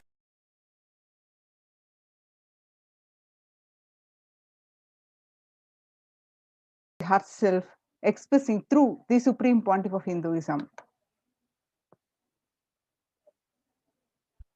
நீ சொல்லும் நபர்கள் போடும் சண்டை சச்சரவெல்லாம் எரியும் பெருநெருப்பில் இருக்கும் இரண்டு எலிகள் போடும் சண்டை போன்றது. யார் சரி யார் தவறென்பது இப்பொழுது முக்கியம் அல்ல. உயிர் காத்துக் கொள்ளுங்கள், எல்லோரும் நன்றாய் புரிந்து கொள்ளுங்கள். நன்மையைச் சொல்லுகின்றேன், உண்மையைச் சொல்லுகின்றேன். இந்திய நாட்டில் இருக்கும் மக்கள் எல்லோரும் கேளுங்கள். கருட புராணத்தில் வியாசன் சொன்ன கிருமி போஜனம் என்னும் நரகம் திறந்து நேரடியாய் இந்தியா மீது இடிபோல் விழுகின்றது. ஆதி கைலாசத்திற்கு ஓடிச் சென்று வருமுன் காத்துக் கொள்வது மட்டுமே ஒரே வழி. கொரோனா பெருந்தொற்று கொள்ளை நோய் கிருமி போஜனம் எனும் நரகத்தை பூமிக்கு கொண்டு வந்து விட்டது. அகோர தாண்டவத்தின் ஆட்டம் யாராலும் அடக்க முடியாத அளவிற்கு ஆரம்பித்து விட்டது. புதிதாய் உருக்கொண்டிருக்கும் இந்த நுண்ணுயிரி மைல்கள் கடந்தும் காற்றினில் உயிரோடு இருந்து மற்ற உயிர்களையும் அழித்து உடல்களை தின்னும் பெரும் வலிவு கொண்ட பேரசுரர்களாய் வலம் வர துவங்கி விடுகின்றது. நன்றாய் புரிந்து கொள்ளுங்கள். வருமுன் காத்துக் கொள்ளுங்கள், அது ஒன்றே வழி.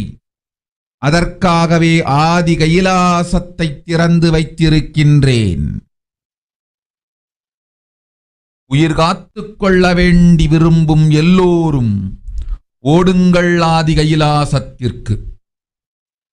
இந்தியாவில்தான் இந்த நரகம் திறந்து உலகெங்கும் பரவப் போகின்றது. கிருமி போஜன நரகம் பூமிக்கு வந்துவிட்டது. மனிதர்கள் செய்த மகா கொடுமைகளினால். அன்னை முன்னின்று என் அடியவரை காப்பேன் சொல்வதை கேட்டு உயிர் காத்துக் கொள்ள விரும்புவோர் வருமுன் காப்பது ஒன்றே வழி என்று தெரிந்து செல்லுங்கள் ஆதி கையிலைக்கு.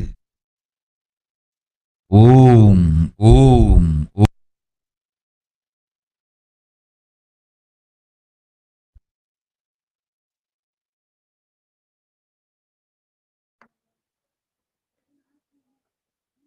On 31st May 2021, during the Parashakti Akashic readings to the world, Devi revealed that everyone in India, all of you listen, the hell of Krimi Bojanam, that is Krimi Bojanam, that was mentioned by Vyasa in Garuda Puranam, has opened and is directly falling on India as thunder.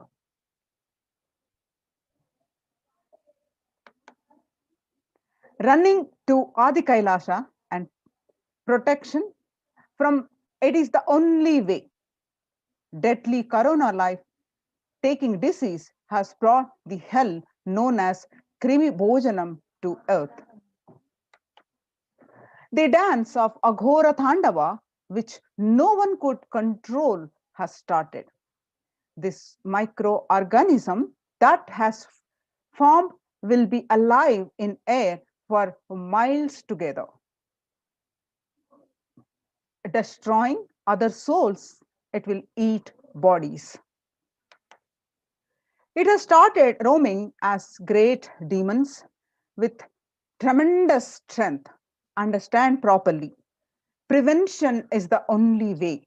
For that, I have opened Adi Kailasa. For those who want to save their lives, all of you run to Adi Kailasa. Only in India, this hell is going to open and is going to spread to the whole world. The Krimi Bhojanam hell has come to the earth because of the suffering done by the humans. Mother, I will protect these at my feet. Those who listen to me and wish to save their lives, learning that prevention is the only way, go to Adi Kailasa. Krimi Bhojana is one of the 28 hells described in Hindu scriptures, where people are sent to suffer in a pit to be eaten up by the worms. The Garuda Purana chapter, in one of the chapter, cosmology of hell, and the nether regions, the Devi Bhagavata Purana, chapter 21, on the narrative of hells, and chapter 22 on the narrative of the sins leading to hells. The Shiva Purana, chapter 16, uplift from the hell, section 5. Skanda Purana, chapter 12, redemption from hells.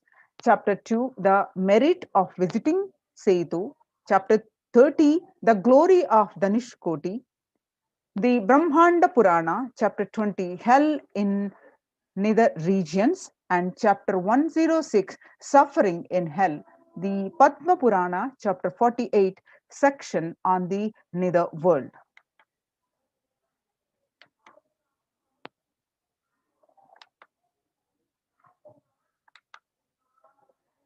You can see the current state of the world. It was updated last 6th June 2021. The statistics of this widespread pandemic.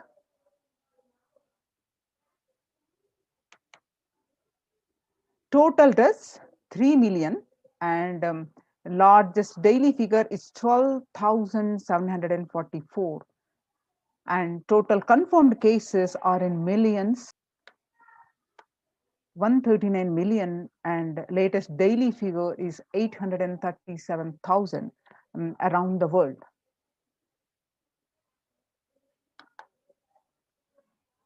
And the statistics of the cases and the deaths and the vaccine doses administered.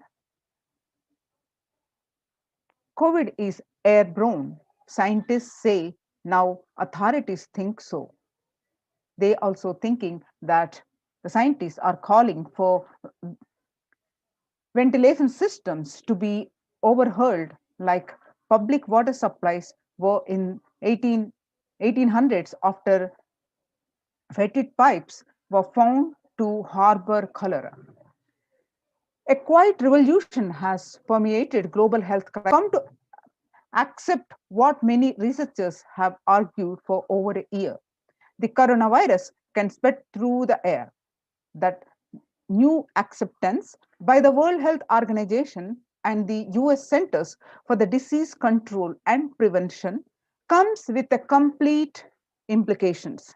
The concrete implications. Scientists are calling for ventilation systems to be overhauled, like public water supplies were in 1800s after fetid pipes were found in harbor cholera.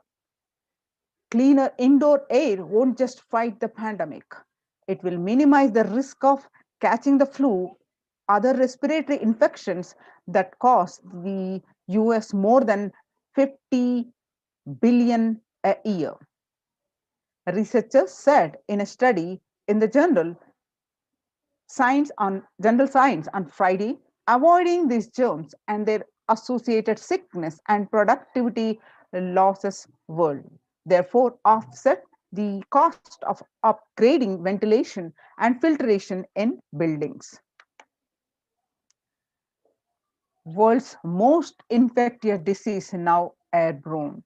And he is right.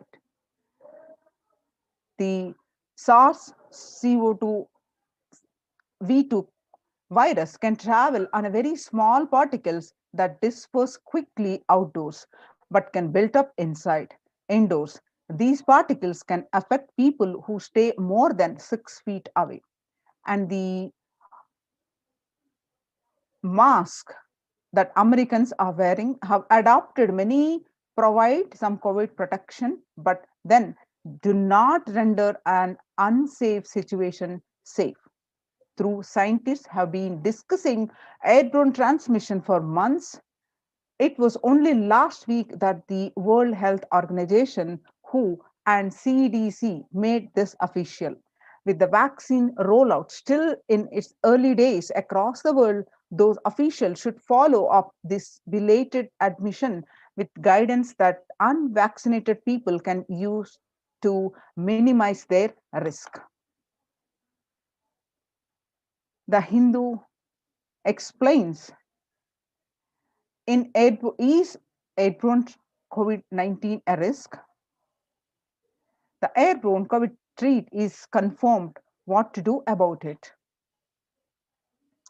The droplet is cough and sneezes and can spread droplets of saliva and mucus. Airborne, tiny particles possibly produced by talking are suspended in the air for longer and travel further. In a letter, what have scientists told the World Health Organization? How does the disease pass from one person to another? The story is so far.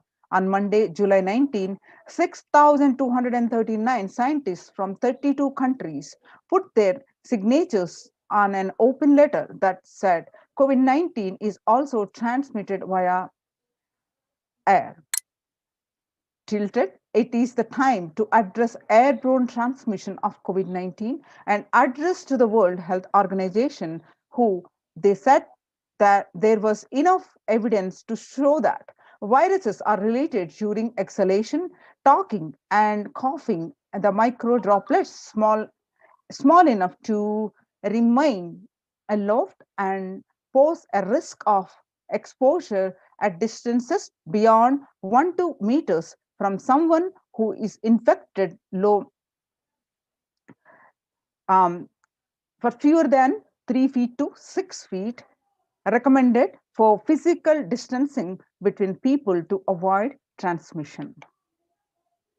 The current state of India in Tamil Nadu alone, last case recorded in Chennai, Tamil Nadu, 36 minutes ago is confirmed 10,072, active is 9,983, and recovered 26, and deaths are 63.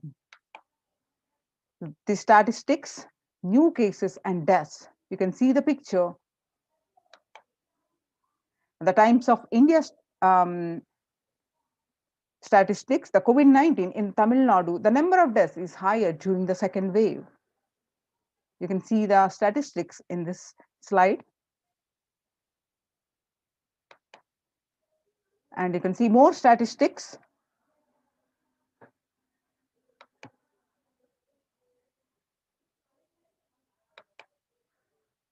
You can see some more statistics across the region.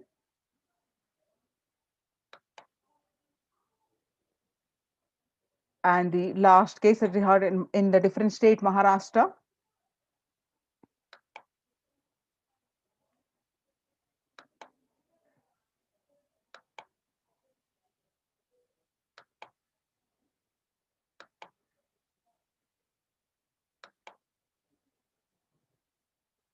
And you can see across the different states in India, the district-wide confirmed cases, the latest, and the health infrastructure. Karnataka alone, the Bangalore district, the cases are in like few lakhs, and deaths are also in thousands. And Maharashtra also, as are in lakhs. The cases registered are lakhs and deaths are in thousands. So across the states of India, the cases and the deaths you can see in this slide. Home quarantine is not possible in India, statement made by the Indian government. The home quarantine is a prime reason for large number of deaths in Assam. The Himanta Biswa Sharma, Assam Chief Minister, said that the home quarantine is one prime reason for the large number of deaths during the second wave of COVID-19 in Assam. On Monday, witnessed 92 deaths, which were the highest single day deaths in the state. Sharma said that we have seen more death cases are happening from home isolation as several people do not keep oximeters and some do not read the count in the meter properly. And further information on home quarantine is not possible in India. The Economic Times states that COVID live news Maharashtra ends home isolation in 13 districts. Patients from these districts have to go to a quarantine center. Maharashtra government on Tuesday announced the decision to stop home quarantine in 18 districts, which show higher COVID positivity rate than the state's average. The state's public health minister, Rajesh Tope, said that the decision is taken to ensure better healthcare facilities to patients in districts which are showing higher positivity rate. And you can see the another news channel, Business Line, which states the same line: home quarantine is not possible in India, that about 41% of the houses have just a single room, which is shared by about 5%. About 41% households in India have just one room and don't have an exclusive living room, or about 5 people share such accommodations. About 32% of the household have 2 rooms, and adding to the O's in the fact that only 47% of the household have access to water within the premises and 42% don't have a bathing facility within the premises. And some more information on this, that the home quarantine is not possible in India, that the self-isolation for COVID-19 is impossible for 40% of Indian families. In order to utilize India's healthcare infrastructure optimally to manage the expanding fallout of coronavirus, the central government on 27th April signaled a change in approach from mandating that every person who tests positive for the virus be moved to isolation beds in dedicated hospitals or units. The government allowed home quarantine for those with mild symptoms. The key additional condition was that their house should allow self quarantining. That in India, it is easier said than done. According to Census 2011, about 42% of Indian households were living in houses where an average 3 or more people were sharing a room. In the context of coronavirus, this challenge of physical distancing is greater in rural areas, the 45% of households, than the urban ones, 35% of the households. Only one state, Kerala, is looking relatively dignified on this metric.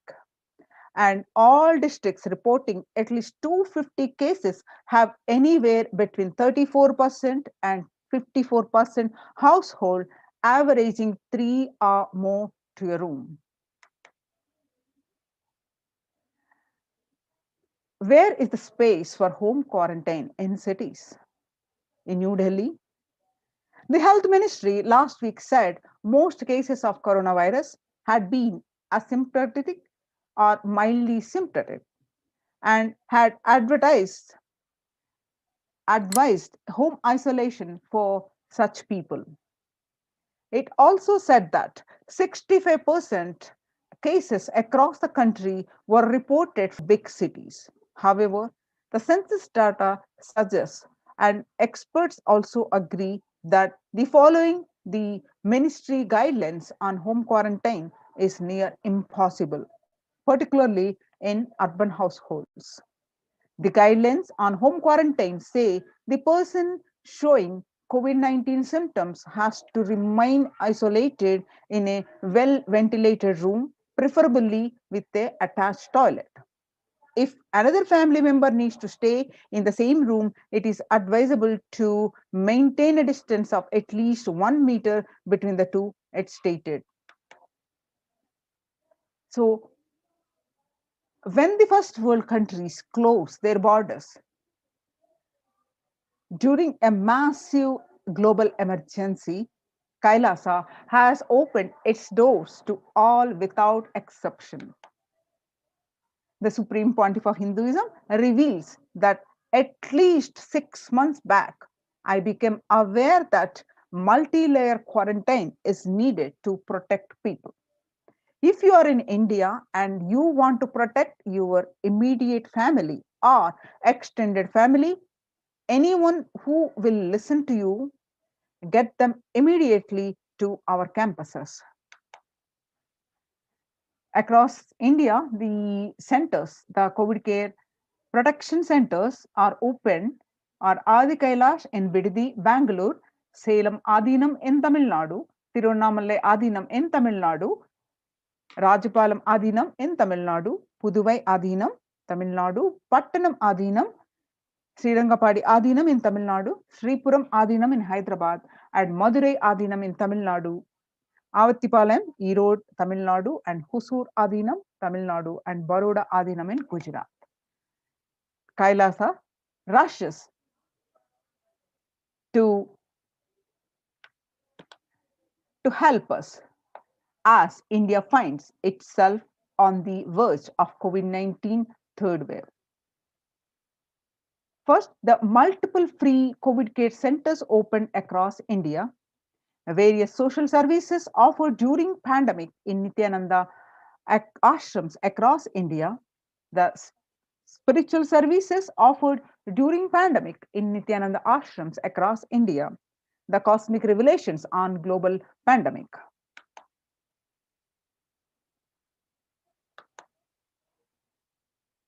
Many various free social services offered during the pandemic in Nithyananda ashrams across India. The first is medical care, which includes allopathy, Ayurvedic, and Siddha medicine. The fire safety equipment maintenance, infrastructure to accommodate 1,000, and accommodation for multi-layer quarantine, emergency ambulances and ICU on wheels, personal protective medical equipment, groceries collected for Annadan, and organic farming.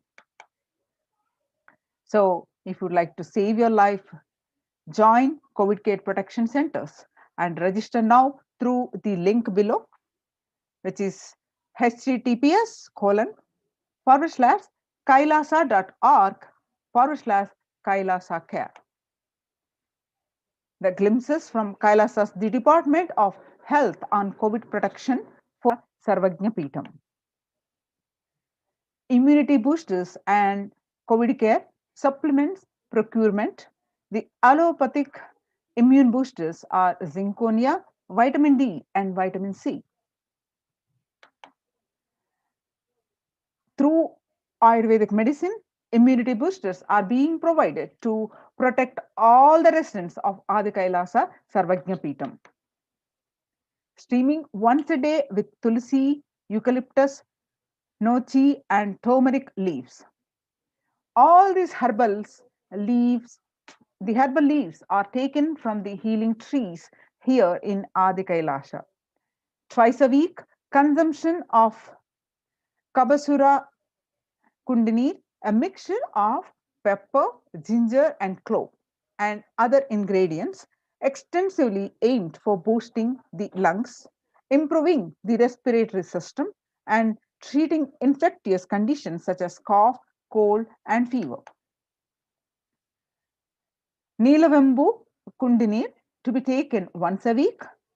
The Agastya Lehiam 5 days. Talisadi Vatakam 3 to 4 tablets per day for 5 days.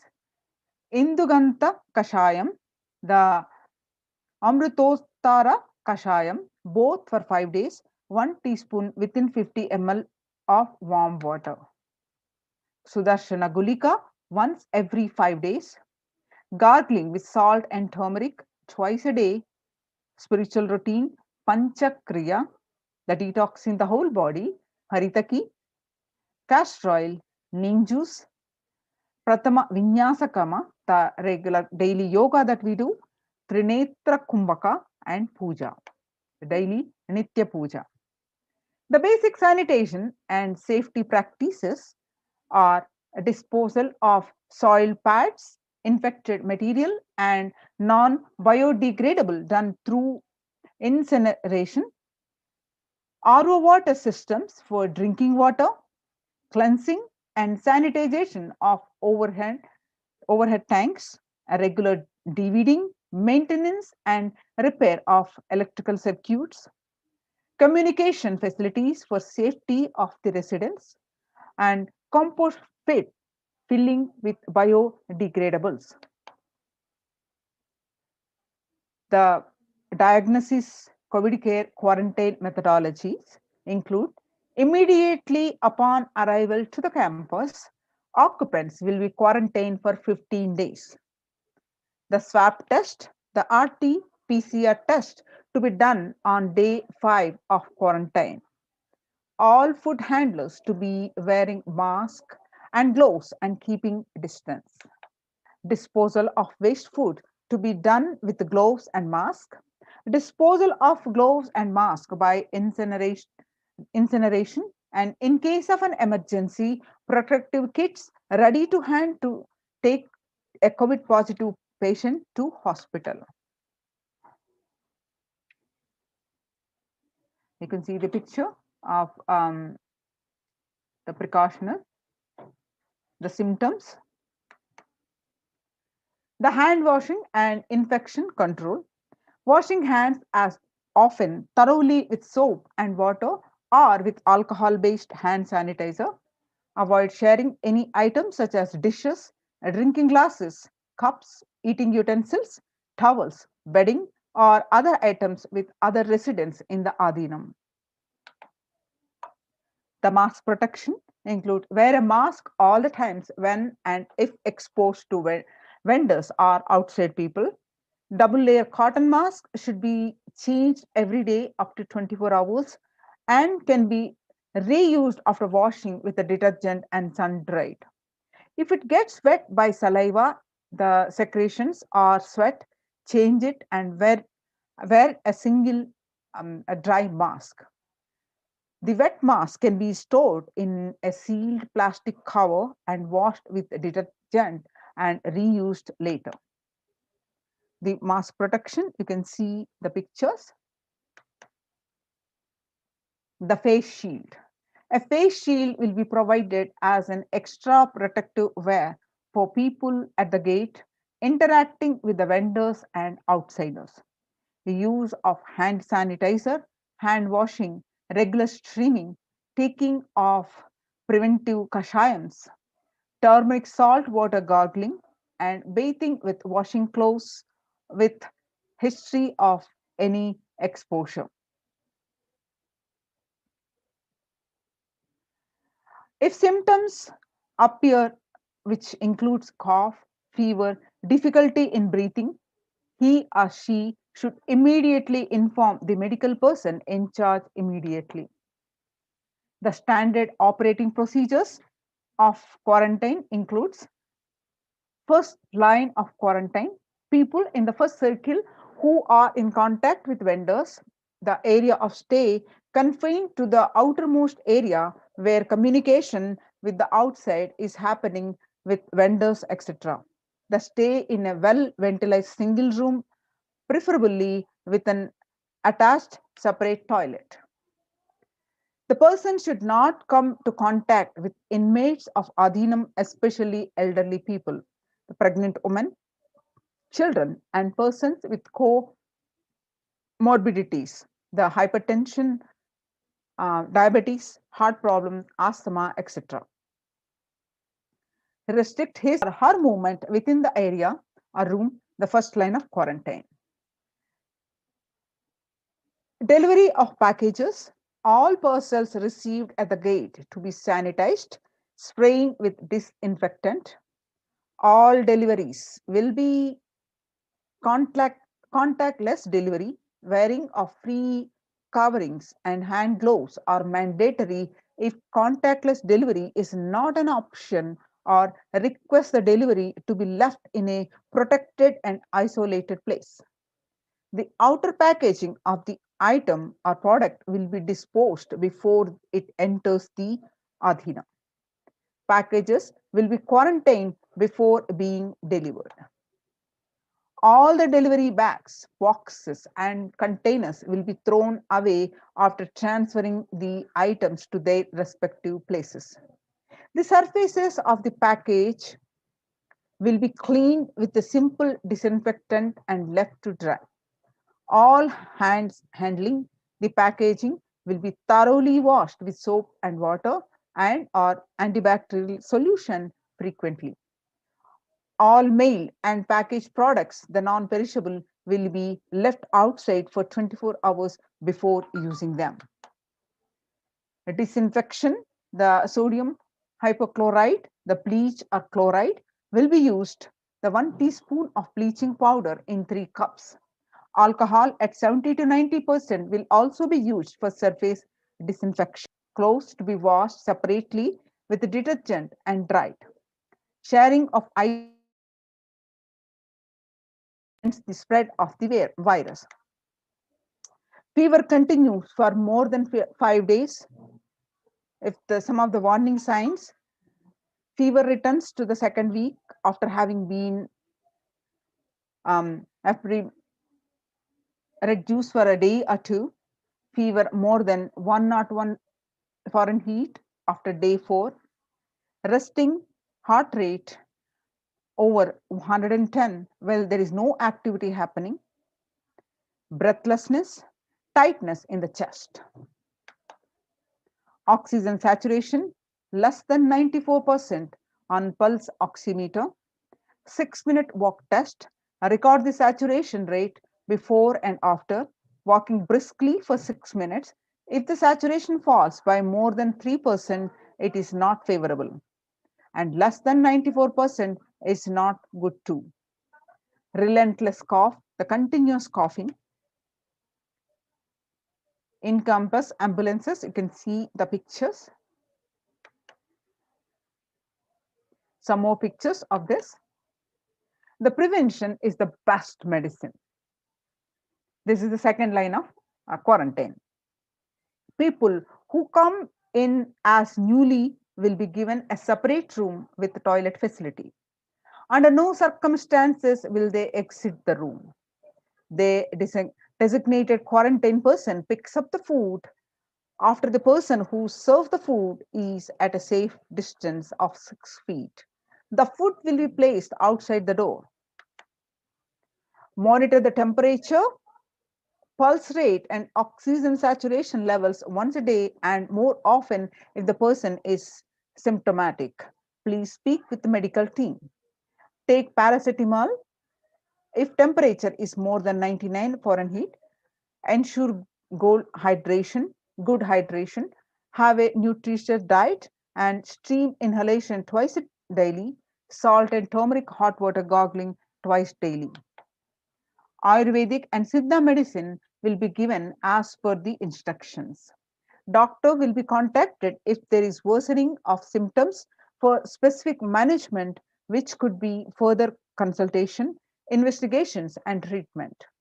Residents will be asked to continue taking medications if they are on any blood BP, blood pressure, sugar, or heart elements, etc. Doctors will be consulted if conditions pose a higher risk. Residents on medication will be asked to bring 2 months of supply till the Adinam is able to organize the medications for them. Residents will be asked to take a long deep breath, the pranayama, lying prone position on their tummy as much as possible so the lungs expand well. If there are no symptoms, the person will come out of quarantine after the total of 15 days. The test will not be repeated if clinically well. If there are symptoms, the person will need to be retested and need medical opinion and necessary investigations and treatment. Common symptoms which will look out for are fever, sore throat, fatigue, excess tiredness, cough and mostly dry, wet cough in some, body aches, headache, loose stools, vomiting, loss of sense of smell, loss of sense of taste, exhaustion, giddiness, fainting. Previous mentioned symptoms will be provided with immediate evaluation and hospital care. Early detection of these warning signs and the timeline is very crucial for better outcome. These will be monitored very closely and is the most important thing that needs to be done. Identifying day one of symptoms is very crucial in the management with respect to monitoring the treatment protocols. Day one would be when the very first symptom is started. Investigate for possible source of contact. All the people who have come in close contact 3 to 6 feet range with the primary case in the last 3 days need to be isolated separately and the infectivity starts 0 to 3 days before the onset of symptoms, and the infected person shed the virus till 9 days. Any of the above symptoms in various combinations signals the possibility of COVID. Even though the same symptoms can happen with any viral infection, in a pandemic, it is to be considered as the possible diagnosis until proven otherwise. Rare presentations are known: rash on body, bluish discoloration of the fingers and toes, sudden onset of breathlessness, heart attack and strokes, paralysis of the limbs. Any suspect case should be immediately isolated. The RT-PCR test is to be asked for in symptomatic people immediately. The contact will monitor for symptoms and will get tested if any symptoms show up. Else, to wait for 5 days if they continue to be asymptomatic. They check their status thereafter. A negative report ensures they can move into the community. Instructions followed by the lead. Only an assigned member will be tasked with taking care of the quarantine person. Use disposable gloves when cleaning the surfaces or handling any soiled linen of individual. Washing of hands after removing gloves. No visitors will be allowed in the vicinity of the quarantined person. In case the person being quarantined becomes symptomatic, all the close contacts taking care will be quarantined for 15 days and followed up for an additional 15 days or till the report turns out negative on lab testing. The environmental sanitization includes clean and disinfect frequently touch surfaces in the quarantine person's room, example the bed frames, tables, etc., daily with bleach solution. Clean and disinfect toilet surfaces daily with regular household bleach solution, the phenolic disinfectants. Clean the clothes and other linen used by the person separately using common household detergent and dry. The Adinavasis coming into the Adinam must take the following medical test. A result to be sent to Ma Santan Lakshmi, and you can email. The email is projected here. Results will be reviewed by the medical team at the Adi Kailasa Sarvajñapita female campus by Dr. Atmananjana and Dr. Santan Lakshmi and Dr. Ma Chandravidya RN. The medical tests include the blood test, mandatory requirements of medical tests.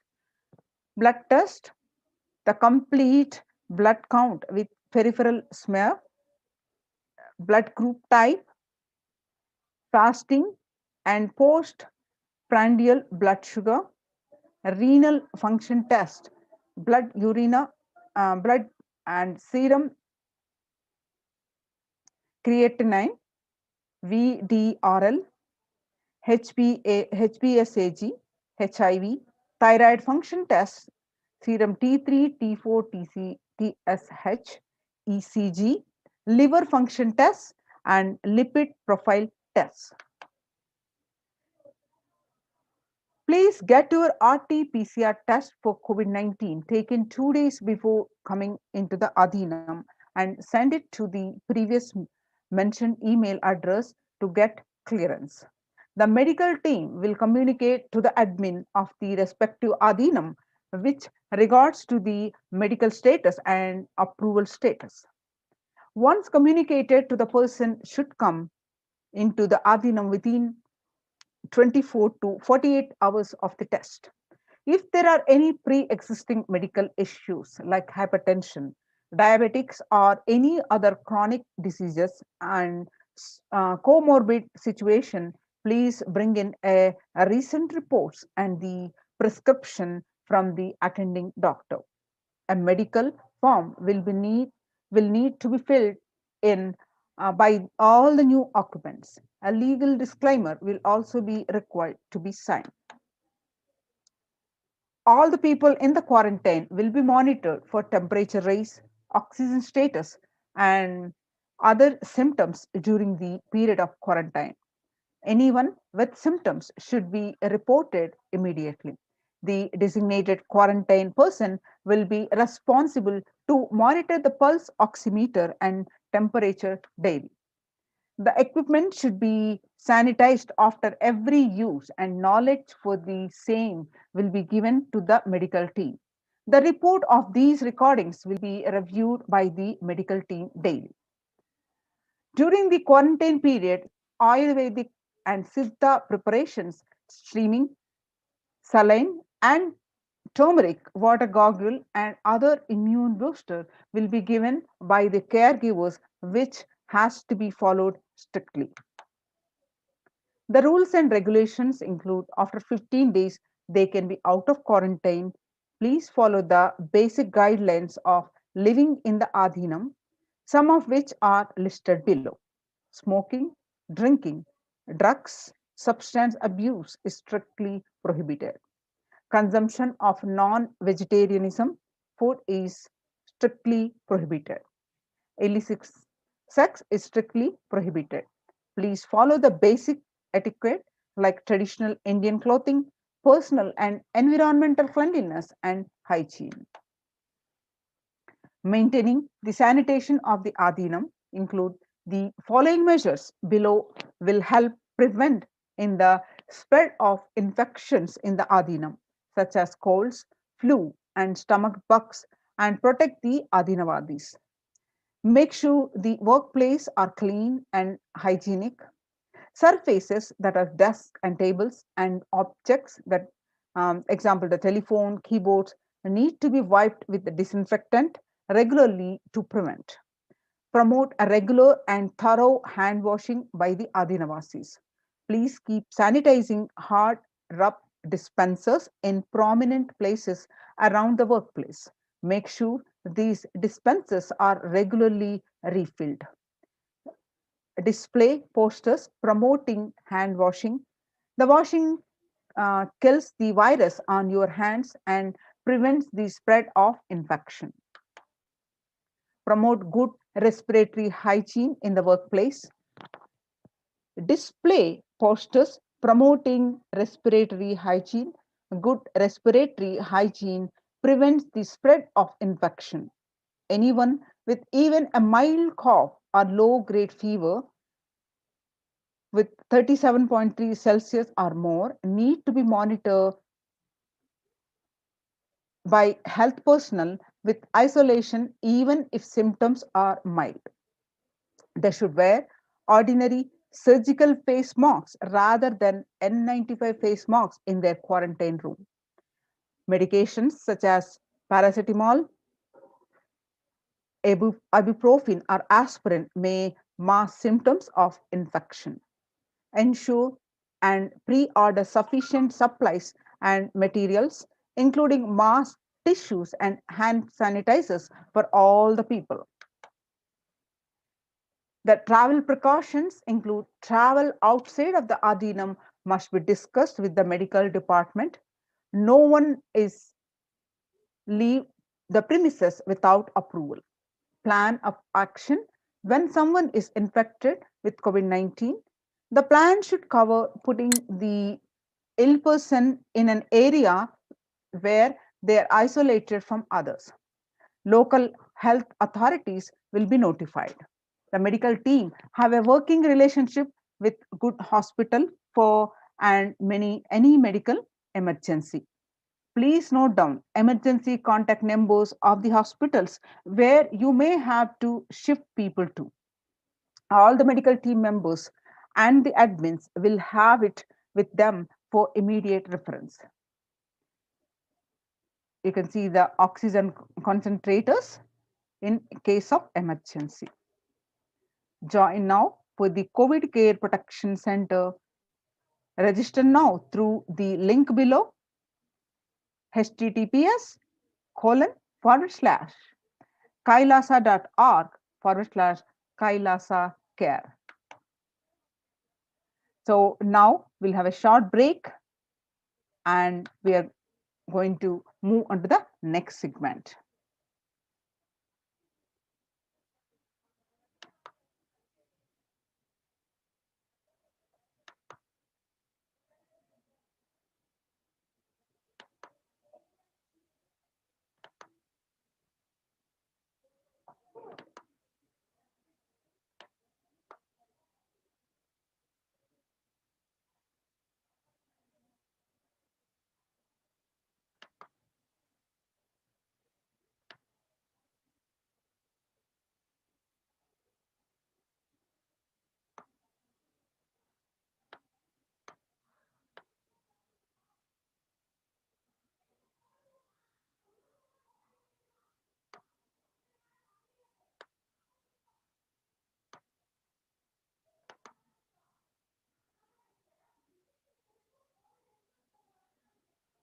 Just be alive for next 3 years. Don't die within next 3 years.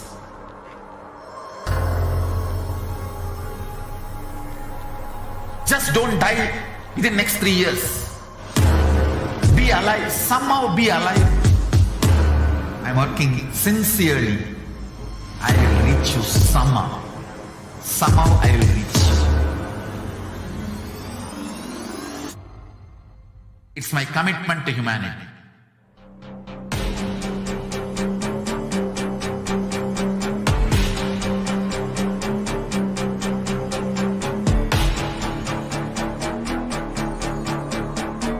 Just don't die within next 3 years. I will reach you wherever you are, whichever corner of the world you may be. I will reach you with enlightenment.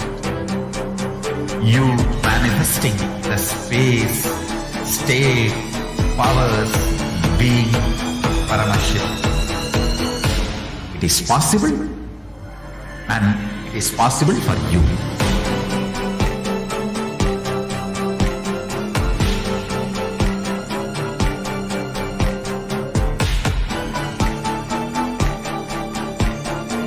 Paramashivoham will reach you with enlightenment science. I know he is going to do the job. Just be alive for next 3 years. Nothing else. What I mean by the word e-Kailasa, listen intensely. Enlightenment ecosystem, literally enlightenment itself, in your own home, wherever you are. If you cannot come to Kailasa, it's okay. Kailasa can come to you. Kailasa coming to you is e-Kailasa.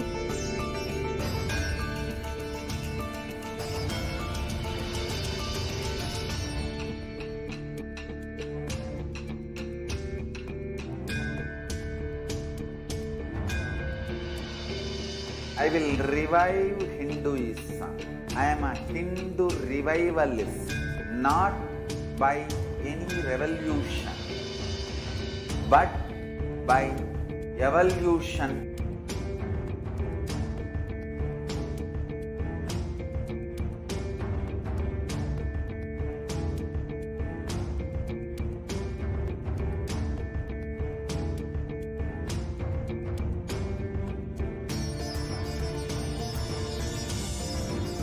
And setting model community.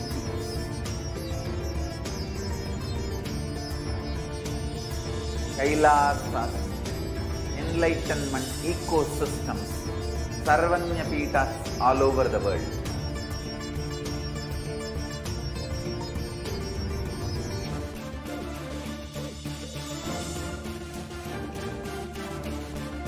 Powerful cognition, knowledge, only when you live, power manifestation and possibilities manifestation happens. It's a fundamental truth.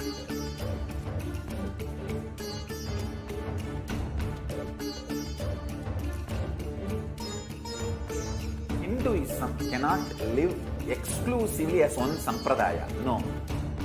All sampradayas of Hinduism is an ecosystem.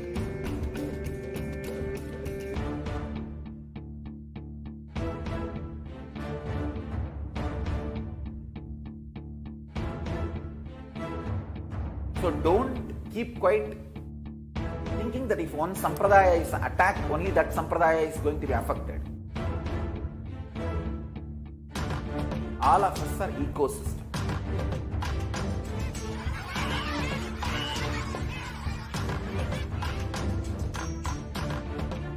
I invite all of you to get involved and enjoy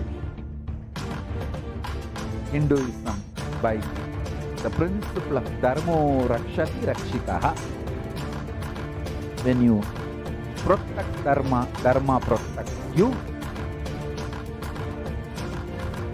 We will make the whole planet flourish spiritually. The spiritual prosperity will happen to the whole planet. We all have to coexist together.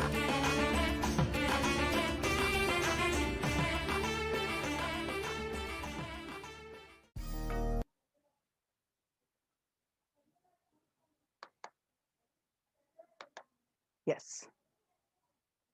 Now, in the Adi Kailasa and other protection, COVID care protection centers, how the morning yoga, the morning spiritual routine is getting implemented. As part of the morning routine, they do the various activities, which includes Nithyananda Yoga, Nitya Puja, the Panchakriya, the Satsang, and taking Kashayams. The Supreme Pontiff of Hinduism says, a person who is in love will wait to spend time with the beloved. If you are a seeker, you will be waiting for this 5 hours every day, because that is the time you get near what you are seeking. A person who is in love will be waiting to spend time with the beloved, and a person who is seeking will be waiting to spend this 4 hours. Because this is the time you get closest to what you are seeking, and your seeking takes shape into the system. So when your beloved comes near you, if you are tired, the love is gone. that's dead. So during the morning 4 hours, if you are bored, your seeking is dead, gone. You need to thorough overhauling inside you. You need to ask yourself. You need to question many of your answers. You need to bring pure questioning back to your life. So during the as part of the routine, the morning Nithyananda yoga, which when you do the yoga, you experience your entire body becoming Amrita Sharira, the body filled with nectar. It becomes an ecstatic body just by the air, without any external touch. The Panchakriya, which is the Panchakriya, is doing the detoxification of the body. Panchakriya involves five processes to remove toxins and impurities from the system.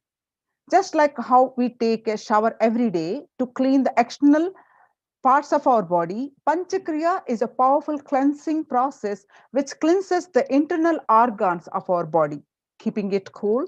These techniques not only cleanse our body, but bring peace and balance our mind and lightness and bring which that brings to our being. Doing the Nitya Puja every day. The puja, you experience the space of samadhi, the devotion, the space of surrender that occurs to you from this devotion moves you from the I, which is so heavy, to the God or Guru. This surrender allows us to drop all the unnecessary baggage from the head. So, one of the beautiful pujas in Hinduism is Rudrabhishekam. In Rudrabhishekam, we offer sacred bath to a Shivalinga while chanting the powerful mantras. The Shivalinga is a deity which beautifully represents the divine. It is its form indicates how God is beyond form and formless. We sit down and connect with God by performing Rudrabhishekam. O Sadashiva, Paramashiva, O God, I know you are the source of everything. You are everything, and you are in this Shivalinga, and you are in this body. Let me connect with me. Let you reveal yourself to me. When we sit with that in that power, when we sit with that context and do the action of Rudrabhishekam, we experience the Bhava Samadhi. Only in Bhava Samadhi can give us the highest taste and higher joy in life. Rudrabhishekam is a beautiful ritual which allows us to experience the Bhava Samadhi of Shivoham, that I am divine. You will manifest Shaktis and spiritual powers with morning routine. So if you just follow this morning 5 hours, enough. You will have a walk Shakti, all Shaktis manifesting in you, because all the obstacles for manifesting Shaktis, tiredness and boredom, pitta, fatigue, and everything will be churned out in that morning 5 hours. The morning puja is the most powerful mandala process, the Shakti Pata, melting your being, and then sitting and listening to the sacred truths. Constantly inspiring, engaging, alive, awakening. Just this morning 5 hours, if you can bring integrity and authenticity, all the obstacles stopping you from power manifestation will disappear. The Supreme Pontiff of Hinduism continues to say that you can perform all the spiritual practices by yourself, like the morning yoga and Nitya Puja from your home. But there will always be a risk of losing your initial inspiration and excitement after a few days or after a few weeks. So, living in the enlightenment ecosystem, even if your boredom or tiredness try to pull you down, the Sangha will inspire you, help you by and supporting you to complete your incompletions. So some of you may be a Shakta, some may be Yoga, some may be Vedanta, some may be Tantra, some may be Shakta Vedanta, some may be Shaiva Tantra, some may be Yoga Vedanta, some may be Yoga Shaiva, some may be Vaidika Shaiva, all kinds of permutations and combinations. We may be each temple, each mutt, each monastery, each adhinam, each Veda Patashala, each sannyasa sampradaya is a spiritual ecosystem created to keep the enlightenment signs of alive of that sampradaya. So the ecosystem in Adi Kailasa and the other adhinams established by the Supreme Pontiff of Hinduism gives you that ecosystem, whatever. So join now to protect your life. Register now through the link below, which is https://kailasa.org/kailasa care. Now it's time we move on to the next part of our segment.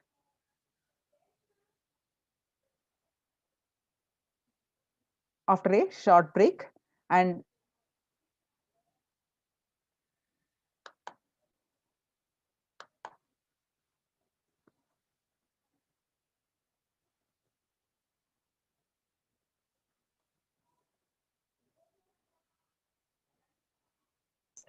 it's time we welcome the Supreme Pontiff of Hinduism for the darshan and the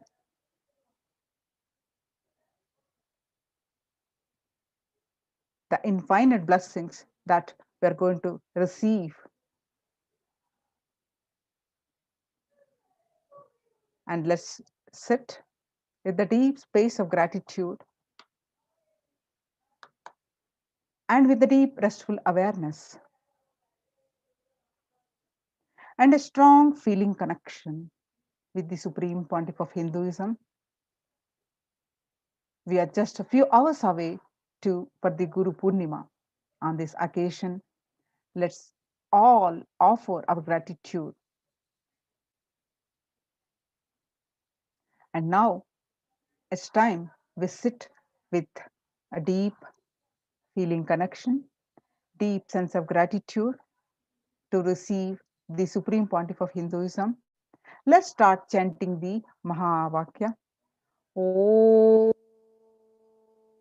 Nithyananda Paramashivoham. Om Nithyananda Paramashivoham. Continue to chant and sit with the deep restful awareness and deep space of gratitude and a strong feeling connection.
Just be alive for next 3 years. Don't die within next 3 years.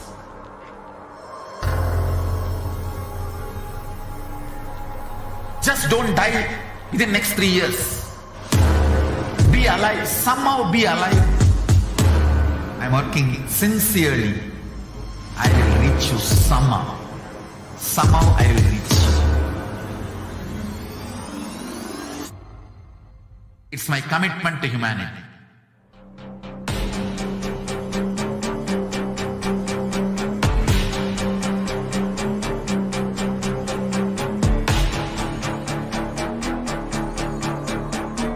Just don't die within next 3 years.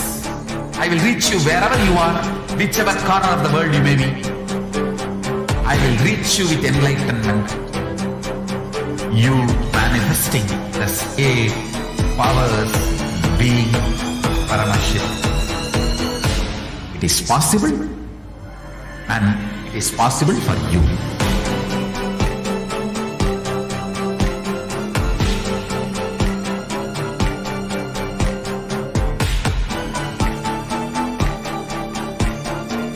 Paramashivoham will reach you with enlightenment science. I know he is going to do the job. Just me for next 3 years. Nothing else. What I mean by the word e-Kailasa, listen intensely. Enlightenment ecosystem, literally enlightenment itself, in your own home, wherever you are. If you cannot come to Kailasa, it's okay. Kailasa can come to you. Kailasa coming to you is e-Kailasa.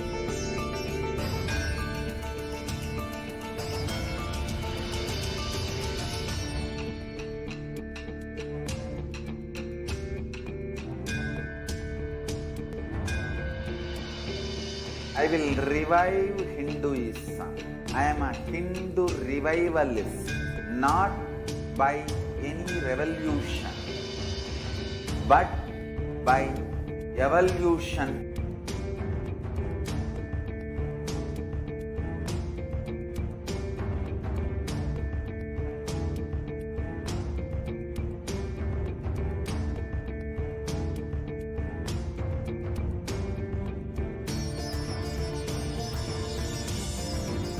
And setting model community.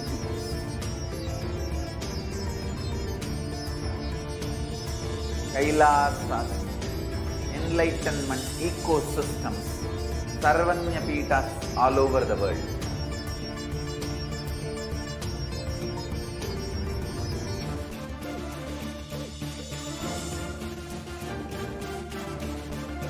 All powerful cognition, knowledge, only when you live, power manifestation and possibilities manifestation happens.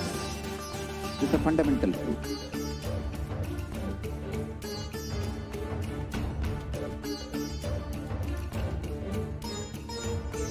Hinduism cannot live exclusively as one sampradaya. No.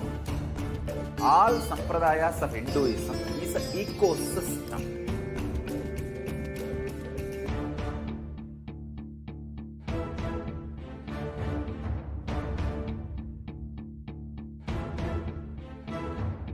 So don't keep quiet thinking that if one sampradaya is attacked, only that sampradaya is going to be affected.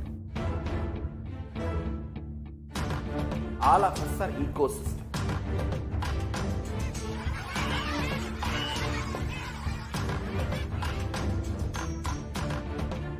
I invite all of you to get involved and enjoy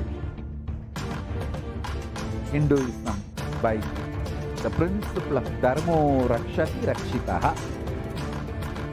When you protect Dharma, Dharma protects you. You will make the whole planet flourish spiritually. The spiritual prosperity will happen to the whole planet. We all have to coexist together.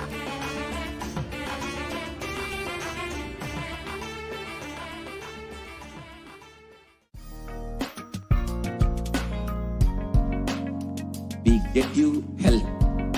get you ability to build beautiful relationships in your life. We get you direct spiritual support, and we make sure you become wealthy.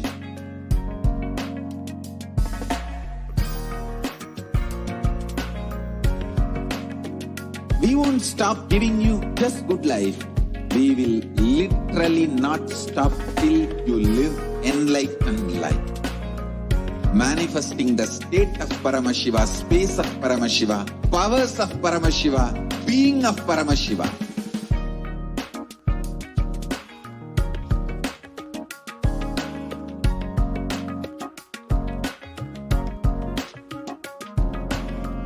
Whole world should become Ekailashians. I want the whole world to know Hindus have something great to contribute to the world.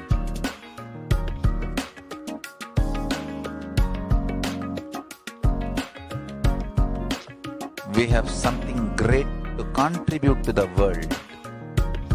Let us do that.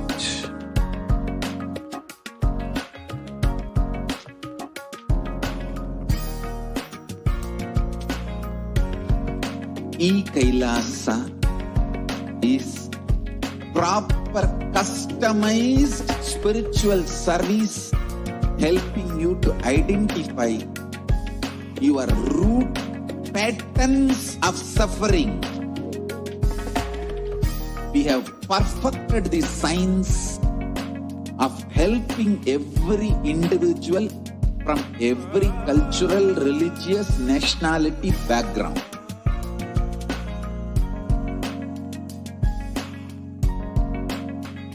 You will have lowest reactionary assumptions, highest awakened response, alive response for life continuously.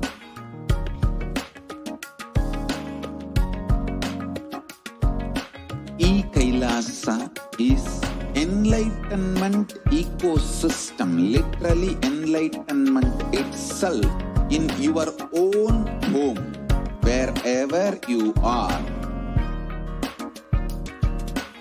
Proper customized spiritual service helping you to complete with your life negativity. Withdrawal from life, self-hatred, self-denial, self-doubt, so much of tiredness, laziness. We can support you aligning your diet, your attitude, your aptitude, your understanding about life. We can help you with everything.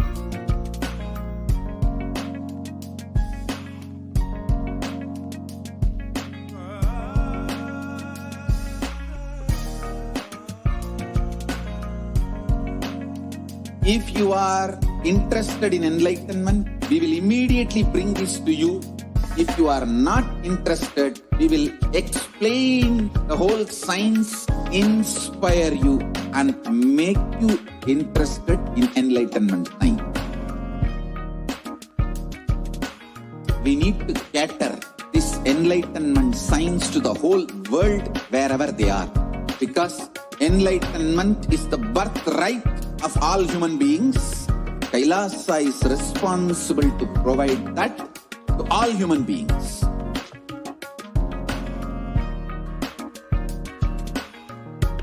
Kailasa is the totality of the knowledge I received from my gurus and practice manifested in my life, perfected by teaching millions of people from all cultures, time zones, backgrounds, genders, nationality, race, from every creed.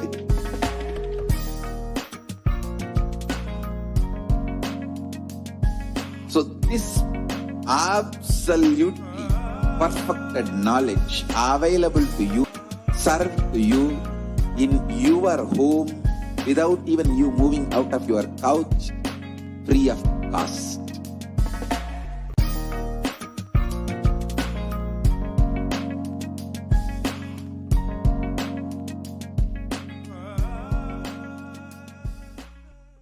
Just be alive for next 3 years. Don't die within next 3 years.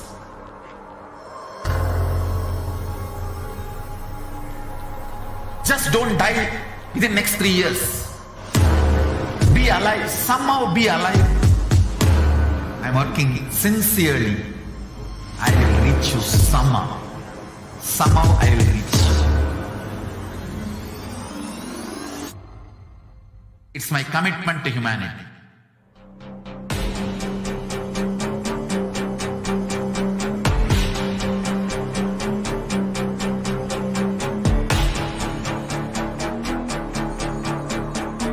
Just don't die within next 3 years. I will reach you wherever you are, whichever corner of the world you may be. I will reach you with enlightenment. You manifesting the space, state, powers, being Paramashivoham. It is possible, and it is possible for you.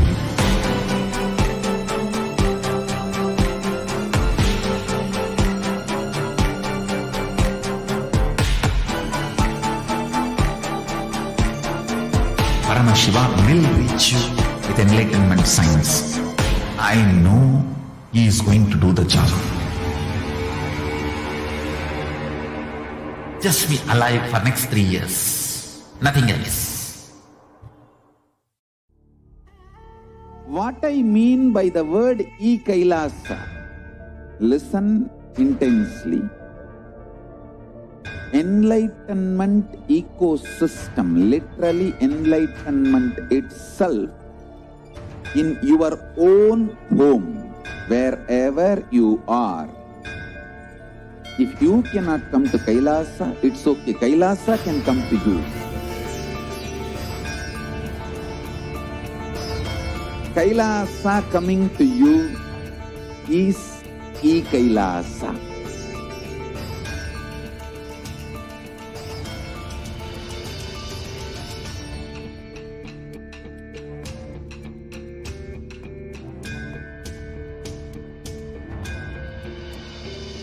I will revive Hinduism.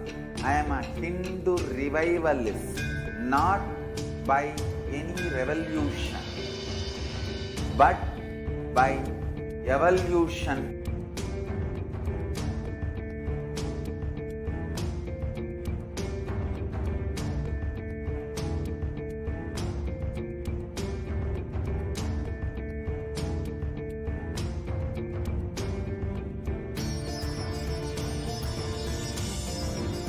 And setting model communities.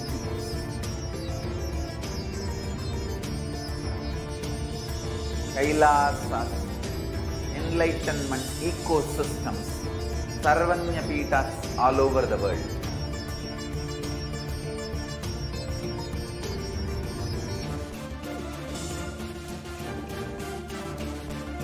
All powerful cognition, knowledge, only when you live, power manifestation and possibilities manifestation happens. It's a fundamental truth.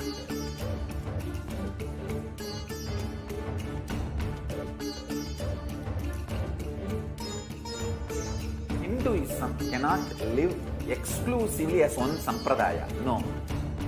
All sampradayas of Hinduism is an ecosystem.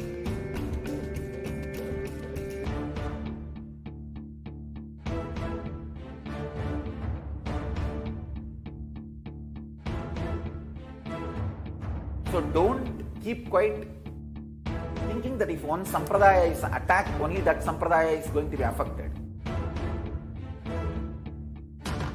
All of us are ecosystem.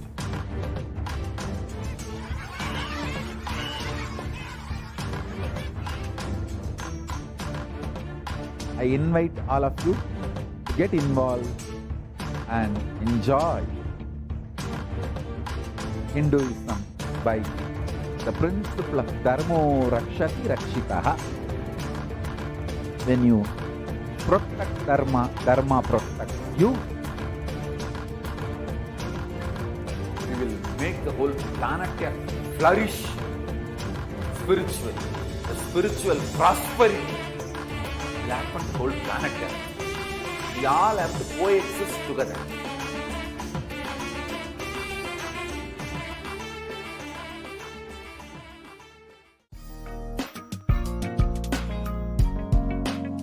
We get you health. We get you ability to build beautiful relationships in your life. We get you direct spiritual support, and we make sure you become wealthy.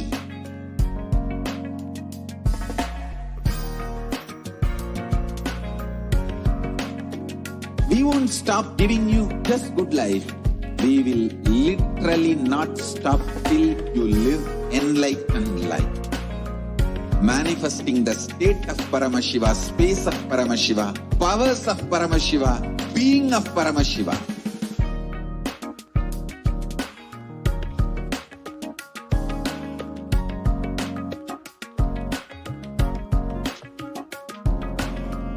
Whole world should become Ekailashians. I want the whole world to know Hindus have something great to contribute to the world.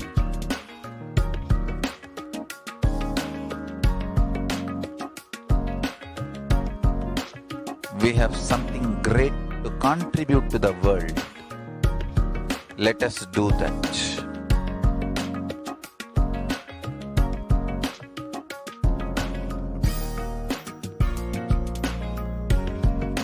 E-Kailasa is proper customized spiritual service helping you to identify your root patterns of suffering.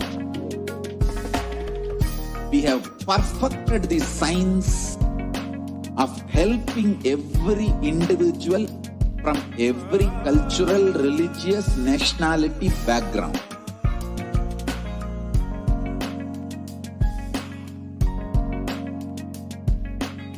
You will have lowest reactionary assumptions, highest awakened response, alive response for life continuously.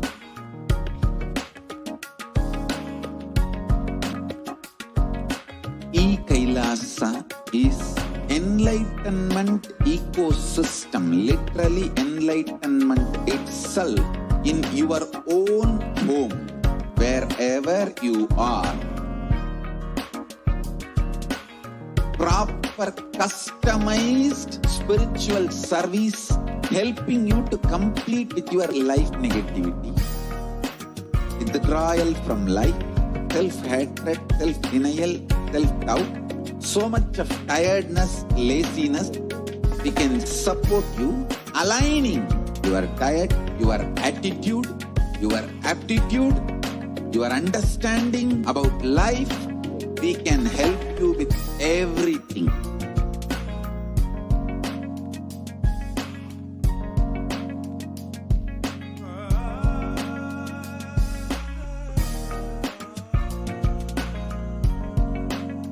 If you are interested in enlightenment, we will immediately bring this to you.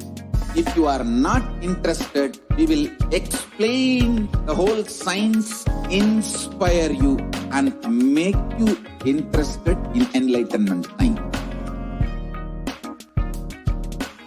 We need to cater this enlightenment science to the whole world wherever they are, because enlightenment is the birthright of all human beings. Kailasa is responsible to provide that to all human beings.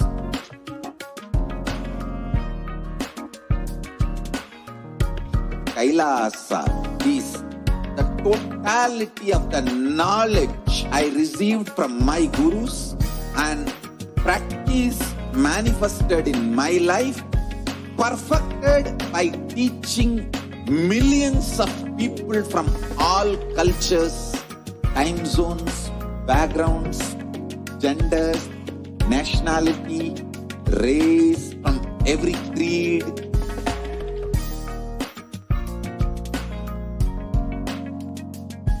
So this absolutely perfected knowledge available to you, served to you in your home without even you moving out of your couch, free of cost.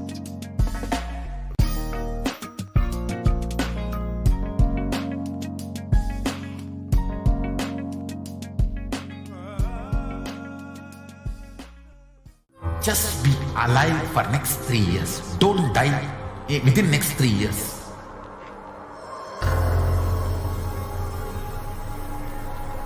Just don't die within next 3 years. Be alive. Somehow be alive. I'm working sincerely. I will reach you somehow. Somehow I will reach you. It's my commitment to humanity.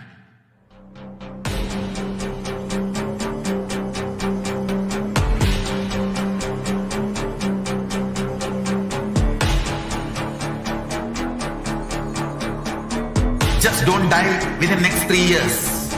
I will reach you wherever you are, whichever corner of the world you may be. I will reach you with enlightenment. You manifesting the space, state, powers, being Paramashivoham. It is possible, and it is possible for you.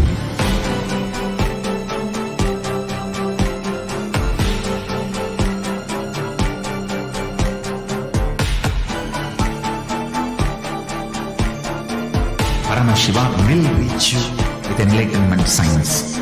I know he is going to do the job. Just be alive for next 3 years. Nothing else. What I mean by the word e-Kailasa, listen intensely.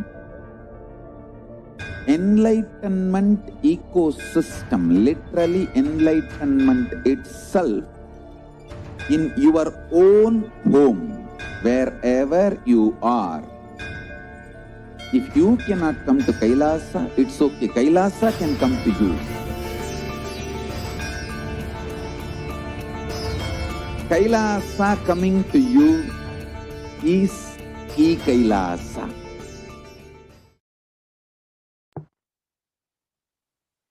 Nithyanandam, welcome back to all of the viewers who are joining us from all over the world. I know that each and every one of you are eagerly awaiting the Nithyananda Satsang and the presence of the Supreme Pontiff of Hinduism. I invite each and every one of you, as we are waiting and as we are eagerly waiting for the next 1 hour to pass, as we are live at 9 p.m. Indian Standard Time with the darshan of the Supreme Pontiff of Hinduism, inviting each and every one of you to spend a few minutes now and share in all of the different social media platforms the news that the Supreme Pontiff of Hinduism himself will be gracing and will be here and will be gracing us, each and every one. Now,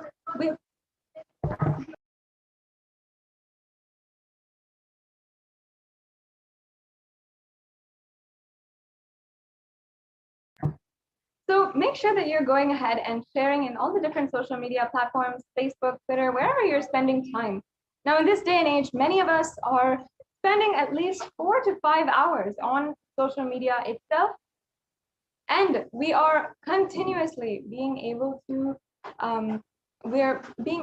enrich one another on the social media platform. We are able to meet and socialize with so many different people across the world. And at any given time, there's at least 1 billion people who are on the internet at any given time. So inviting each and every one of you, you can spend that time, the 4 to 5 hours that you spend on the internet, using the internet, and you can speak on you can share and enrich with the powerful cognitions from Sanatana Hindu Dharma that the Supreme Pontiff of Hinduism is reviving. And you can see how day in and day out, the Supreme Pontiff of Hinduism has been continuously making himself available to each and every one, to every single human being on planet Earth, no matter where they are, no matter what they are doing, or no matter which time zone they might be in. The Supreme Pontiff of Hinduism is making himself available through these platforms and ensuring that the great Vedic knowledge of Sanatana Hindu Dharma is transforming the lives of millions continuously.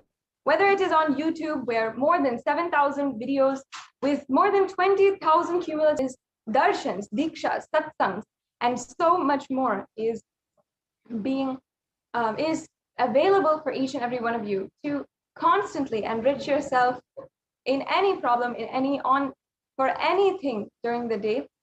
And Oris is on Facebook, where the Supreme Pontiff of Hinduism is himself making the different posts and making the different messages for the whole humanity and for the whole global Hindu diaspora, different beautiful messages of Sanatana Hindu, of where the Supreme Pontiff of Hinduism is literally giving us the secrets into how to transform our life.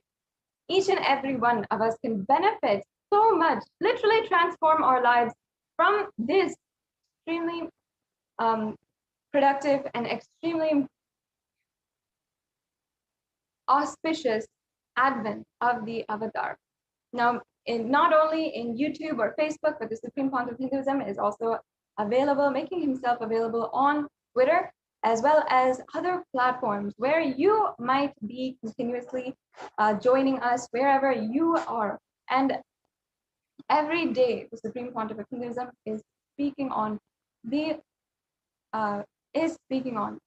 latest breakthrough thought current, breakthrough satsang, with so much of upliftment for the whole humanity to achieve this superconscious breakthrough.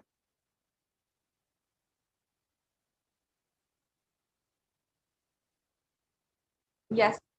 So in this next segment, we'll be entering into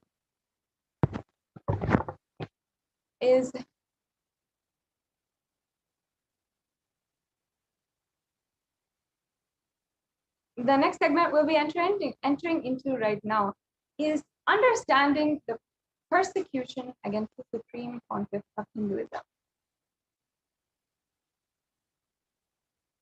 So we'll be now understanding, and I'm 100% sure, perhaps many of you, or maybe not, if you have not already, you have to know the news that the United Nations has recognized the persecution against the Supreme Pontiff of Hinduism. And after the tremendous hard work and dedication of the Supreme Pontiff of Hinduism to end violence against women in India and for Hindus around the world, the Supreme Pontiff of Hinduism has brought the persecution against the women ongoing in India and Hindu women of Kailasa especially to the global platform.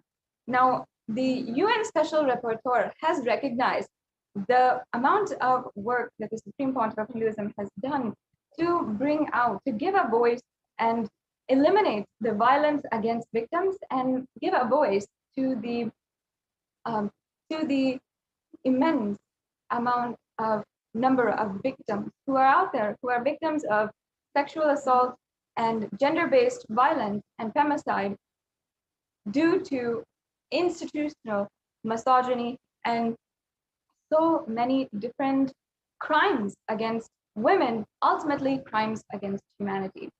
We have been continuously unable to see the way that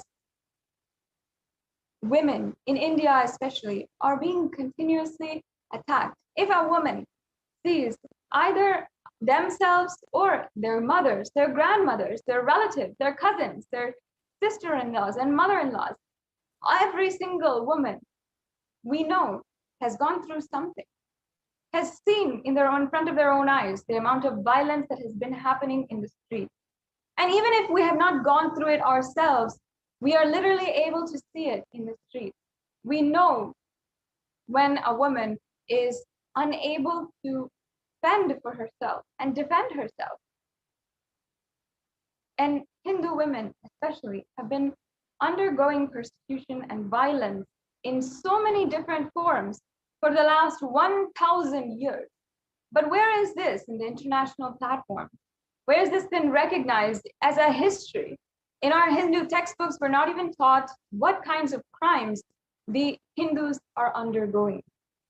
And unfortunately, due to this, that is why the situation for women will continue to worsen if we don't do something now. The Supreme Pontiff of Hinduism is the only hope, even for ending violence against women. Today, in this next segment, I'd like to briefly go over with each and every one of you the details of the attacks against the Supreme Pontiff of Hinduism and against the women of Kailasa.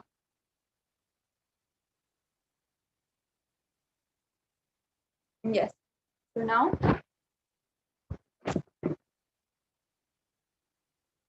I just like to briefly go over the timeline of the 2012 attack, where 16 women of Kailasa were arbitrarily arrested illegally, and even some who were brutally raped and gang raped and assaulted by extremists who are being powered by institutional forces. Now, on the 7th of June 2012, the Supreme Pontiff of Hinduism held a press meeting to reveal the truth about the false accuser and the media mafia attack 2 times in a single day. The media mafia leader, Ajit, filed a police complaint alleging that he was slapped, and specifically that his belly was slapped. On the 8th of June, the second press meeting to reveal what was going on during the previous day, to tell the truth again, was being held. And again, the media mafia attacked. The state chief minister had entered the district administration to come up with detailed report regarding to the situation in around the premise of Nithyananda Ashram in Bidadi. And this is the Adi Kailasa Sarvagya Pija. And then on the 10th of June, media reports revealed the state was planning to illegally take over the Adinam, or the temple monastery. On the 11th of June 2012, the government orders sealing of the Adinam, the temple monastery, and the police executed a search, seal, and seize and curfew order. First of all, this is an absolutely illegal act against a religious institution in India. How can they even surmise being able to take control of a religious institution? Would they do this to other religious institutions? These are the fundamental questions that we have to ask. The police continued to execute this search, seize, and curfew order until the 12th of June 2012. And not only that, children inside of the Adinam had to go hungry because police and because the authorities in check would not allow them to have food even. The next slide, please. And this led to the events on the 13th of June 2012. The Supreme Pontiff of Hinduism had gone to court seeking anticipatory bail for the malicious FIR by media mafia and the anti-Hindu element extremist Ajit. The Supreme Pontiff of Hinduism's council could not secure the anticipatory bail as hearing was purposely adjourned for the next day. And the state government filed another false case using police justification propaganda alleging that the Supreme Pontiff of Hinduism was a threat to the peace, and again illegally arrested the Supreme Pontiff of Hinduism. Millions of us devotees around the world were absolutely devastated to hear that once again the Supreme Pontiff of Hinduism was arrested, and illegally done so after seeing literally with our own eyes the Supreme Pontiff of Hinduism undergo 53 days with undergoing absolute torture, death threats, even attempts to kill him. The Supreme Pontiff of Hinduism had to go under the illegal custody of the state authorities again in 2012. And this time, without anyone understanding or knowing what was happening. The next slide, please.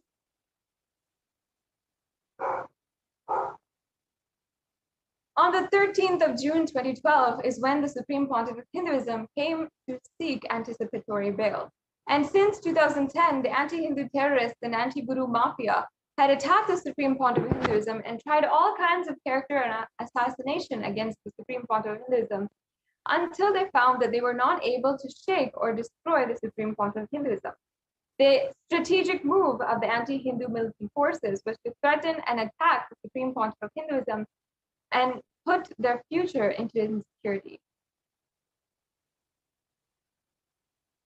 And on the 11th of June 2012, the CM of Karnataka ordered for the sealing of the ashram, the Adi Kailasa Sarvagna Peetham, and the temple. The summoning of the medical records by the USA court debunking the false case against the Supreme Pontiff of Hinduism was a slap on the face of the state police media mafia nexus.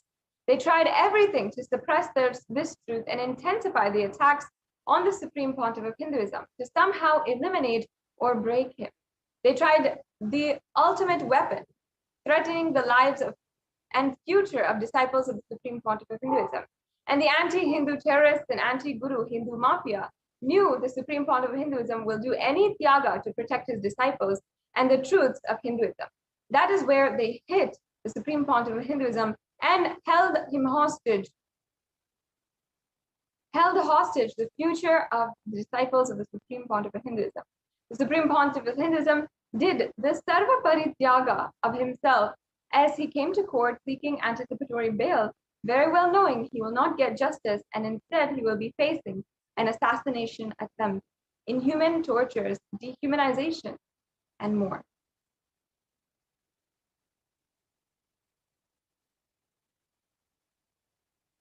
On the 11th of June 2012, the chief minister had illegally ordered the arrest of the Supreme Pontiff of Hinduism, the arbitrary and illegal arrest, the search and seal of the temple property, and the seal of the Adinam, the arbitrary and illegal seal of the Adinam, and the enforcing the curfew on the residents of the Adinam.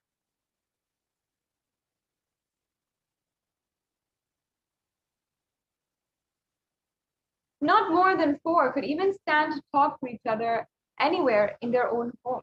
This was the illegal curfew imposed on private property and where the right to life was denied. Now, in the Jewish Holocaust also, we saw that even there, the prayers were absolutely banned by the Nazi forces, and all of the Jewish people had to do their prayers, their rituals in hiding. In the same way, during these days, all of the residents inside of the Adi Kailasa Sarvagna Peetham, while it was taken over by the government forces, people had to do puja in hiding and not even be able to talk to their family members.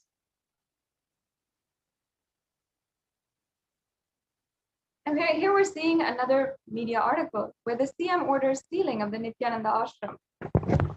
On the 12th of June 2012, state persecuting the victim rather than the perpetrator of the crime to task, the chief minister orders for the monastery to be sealed.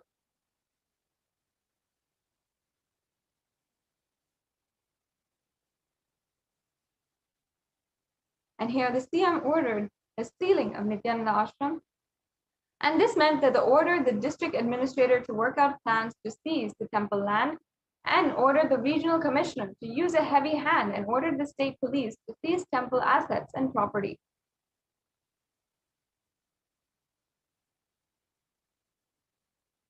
And again, we're seeing the media articles here. We're saying not Nithya is Viradi land the target and arrests Nithya, follows ashram and orders the CM. These are media articles that were publicized during that time.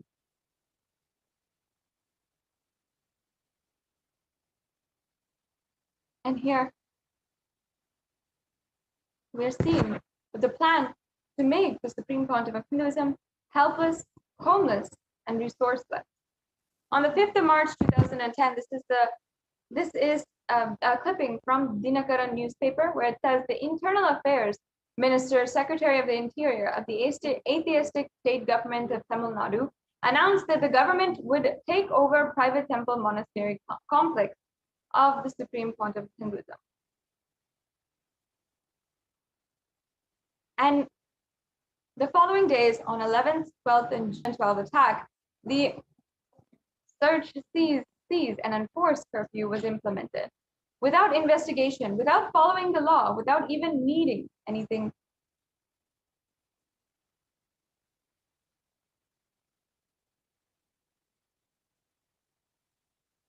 Yes. And on the 11th and 12th of June, we saw the state police seizes the temple property, seals the monastery, enforces a curfew, and displaces hundreds of residents.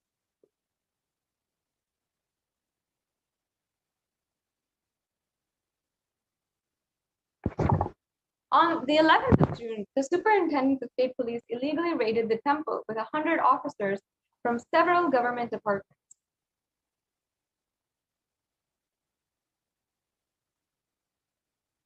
And administrative units of the temple monastery complex illegally sealed the ashram. As you can see, these locks were put in place by the enforcement and who had literally been trying to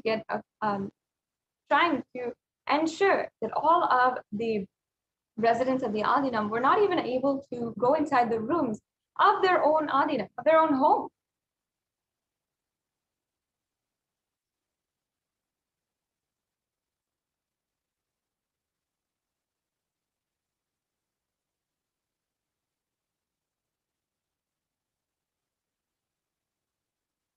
On the 13th of June, we saw illegal arrest and again illegal arrest of the Supreme Pontiff of Hinduism.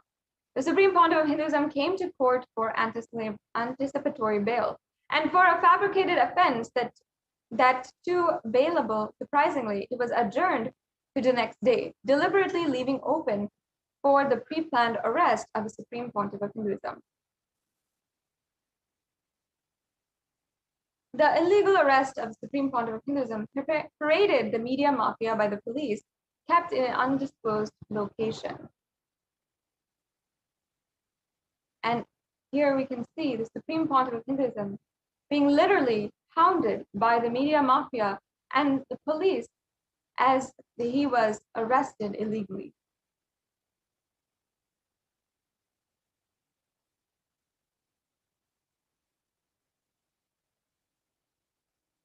மீண்டும் போலீசாரால் கைது செய்யப்பட்டுள்ளார்.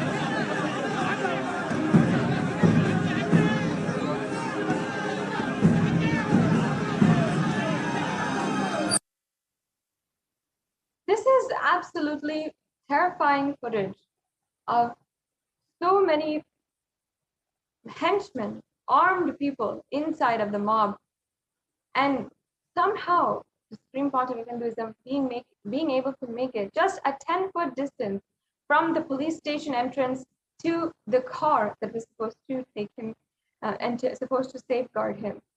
But during this time, the Supreme Pontiff of Hinduism's life was in the hands of the anti-Hindu militant forces.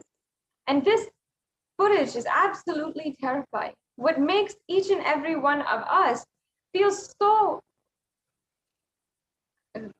which makes each and every one of us absolutely terrified at what could have happened in just one wrong move, one hand movement gone wrong, or anything. We can really see here how the Supreme Pontiff of Hinduism is literally being manhandled, pushed, pulled by the anti-Hindu militant forces. And the superintendent, on the 13th of June, the superintendent of the police, Anupam Agarwal, had grabbed hold of the Supreme Pontiff of Hinduism in this photograph as if to pose to mainstream media mafia and to legitimize the off-the-grid illegal detainment, which was called protective custody. In the legal language, mainstream media aired false news claiming the illegal arrest was related to the fake, false rape allegation.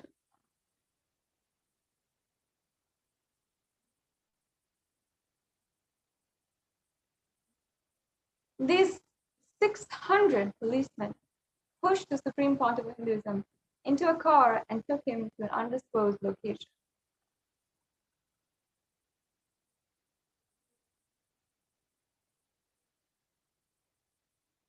The state, on the chief minister's orders, mobilized a 600 battalion paramilitary force and fueled in the 3 crore rupees, or $500,000, for the unlawful Baudi arrest and parade of the Supreme Pontiff of Hinduism throughout the Bangalore city,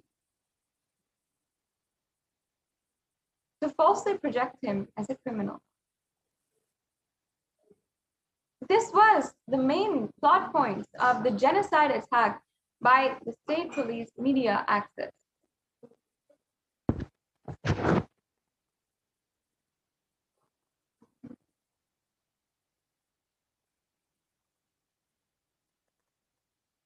And over 600 police personnel were stationed within the court premises in 2-pronged attack mode.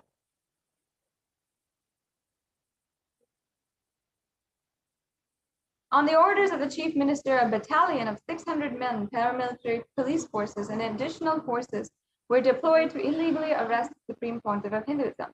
Then they paraded him throughout the city to showcase as if the big terrorist had been arrested. Again, $500,000 of public taxpayers' money was spent on this exercise.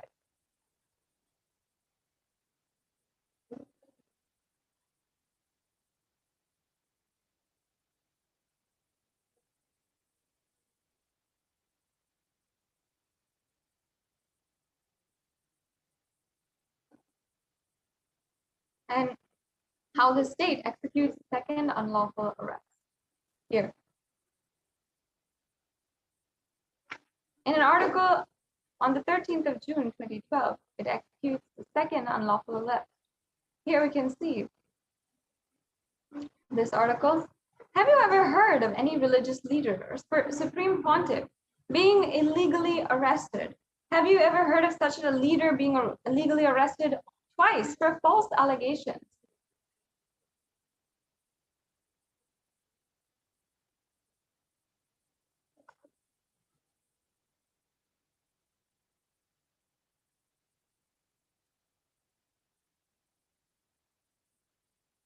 And here we have an article. Oh, we can go back to the left. Here we have an article where it says, during the arrest last week and subsequent release, the Supreme Pontiff of Hinduism had over 800 policemen on duty. The cost, which was rupees 15 lakh, all this for a man who was accused of rape. The Bangalore police said when Sonia Gandhi came to Bangalore, there are about 700 to 800 cops on duty for that too, and only for a big function and thousands who are gathering. Can we just see why 800 policemen were deployed in order to illegally detain a peaceful sannyasi? What were they trying to do? Why were they trying to do it? The next slide, please. It shows here that this was a full-blown attack, a planned attack against the Supreme Pontiff of Hinduism. And here it says, Inspector General of Police Bhaskar Rao confirmed to Express that Supreme Pontiff of Hinduism remained in judicial custody and is being shifted. He said, today we have deployed over 600 policemen personnel inside the court. We cannot risk keeping him in Ramanagara for security reasons. Why are they trying to make a peaceful sadhu, who a sannyasi, somebody who has dedicated his whole life in service of humankind, into such a violent being? Why does there need to be 600 to detain someone so peaceful?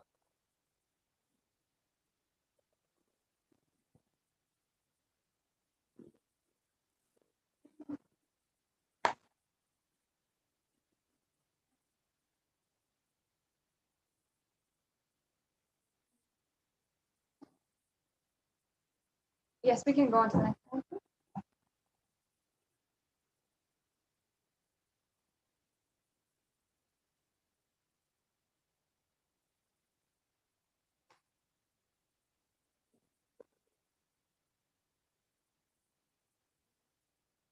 Here we have how the lawyer of Supreme Pontiff of Hinduism had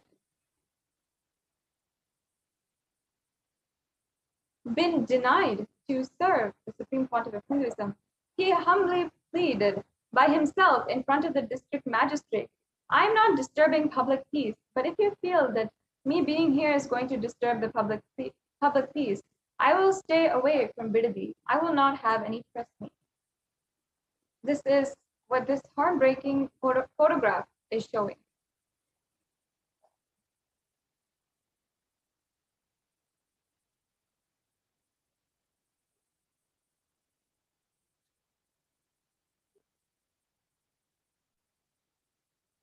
And on the 15th of June 2012, the Supreme Pontiff of Hinduism was illegally detained. He was not allowed to perform the 2,000-year-old unbroken daily religious ritual as the pontiff of the most ancient papal state in the world.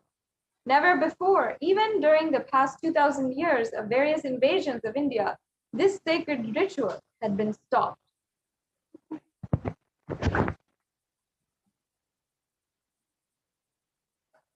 And another article where it shows Nithyananda devotees filed habeas corpus petition because the Supreme Pontiff of Hinduism was literally kidnapped by so many different authorities, and even the devotees did not even know where the Supreme Pontiff of Hinduism was.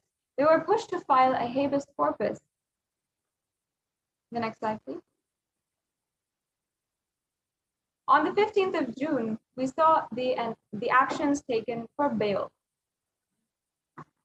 The bail was secured for the release of the Supreme Pontiff of Hinduism.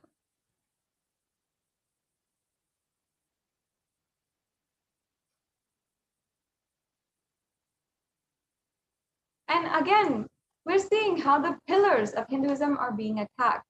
Three major sections of society, which paradoxically today are labeled as the vulnerable or weaker sections of society, are women, children, and monks. In Hinduism, they're in fact the foundation pillars of society.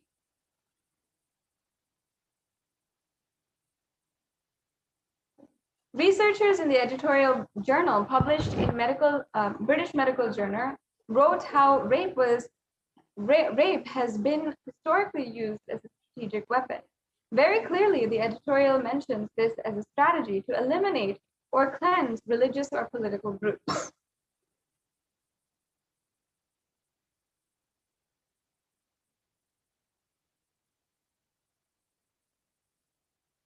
In the Tamil month of Vaikamsi, the tyrant King Alauddin Khilji of Delhi Sultanate sent his commander Malik Kafur to attack and loot the Ranganatha Swami temple in Srirangam.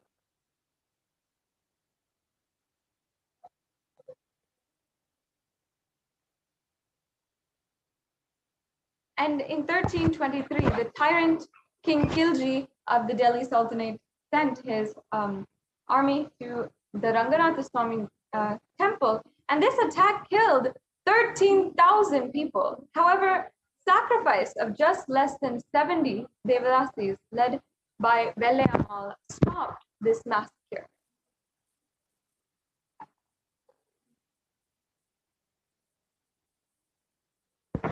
The army of the Sultanate looted a lot of gold from the temple. However, the army also wanted to seize the deity of Lord Ranganatha Namperumal, which they believed was made of pure Arbanji gold.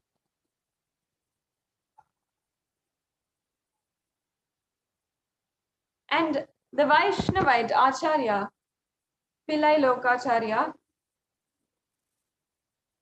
decided to safeguard the Lord Ranganatha Nam Perumal, Bhagavan Mahavishnu, the deity, and he concealed himself and planned an escape along with the deity to Madurai. Similarly, it was planned that the goddess Ranganayaki or Mahalakshmi would be taken to another location by a separate group.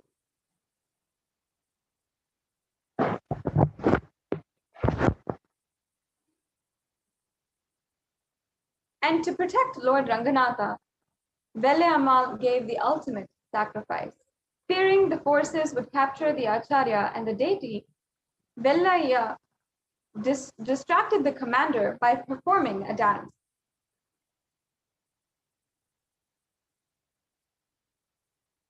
She performed the dance for several hours and thus gained time for the Acharya, Pillai Lokacharya, to escape with the deity of Lord Ranganatha.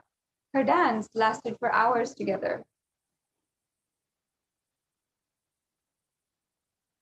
And the commander touched her, something which a chaste Dasi of Lord Ranganatha could never tolerate.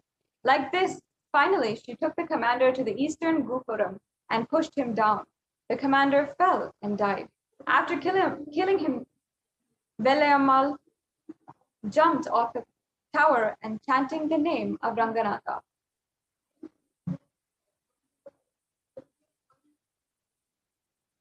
Meanwhile, the enemy's army used mechanical devices to throw large amount of oil. 69 Devadasis doused themselves in oil, immolated themselves, and jumped down on the invading army, setting them afire.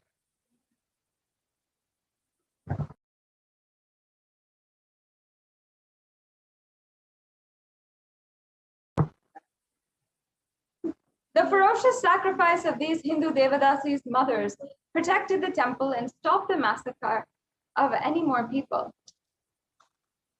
And it was due to this sacrifice, the sacrifice of one woman, that saved so many people. Now, it has come time, in order to get ready for the live darshan of the Supreme Pontiff of Hinduism, let us sit with our head, neck, and spine in a straight line and chant the Mahavakya. Om Nithyananda Paramashivoham. Om Nithyananda Paramashivoham. Om Nithyananda Paramashivoham. Om Nithyananda Paramashivoham. Om Nithyananda Paramashivoham. Om Nithyananda Paramashivoham. Om Nithyananda Paramashivoham. Om Nithyananda Paramashivoham. Om Nithyananda Paramashivoham. Om Nithyananda Paramashivoham. Om Nithyananda Paramashivoham. Om Nithyananda Paramashivoham. Om Nithyananda Paramashivoham. Om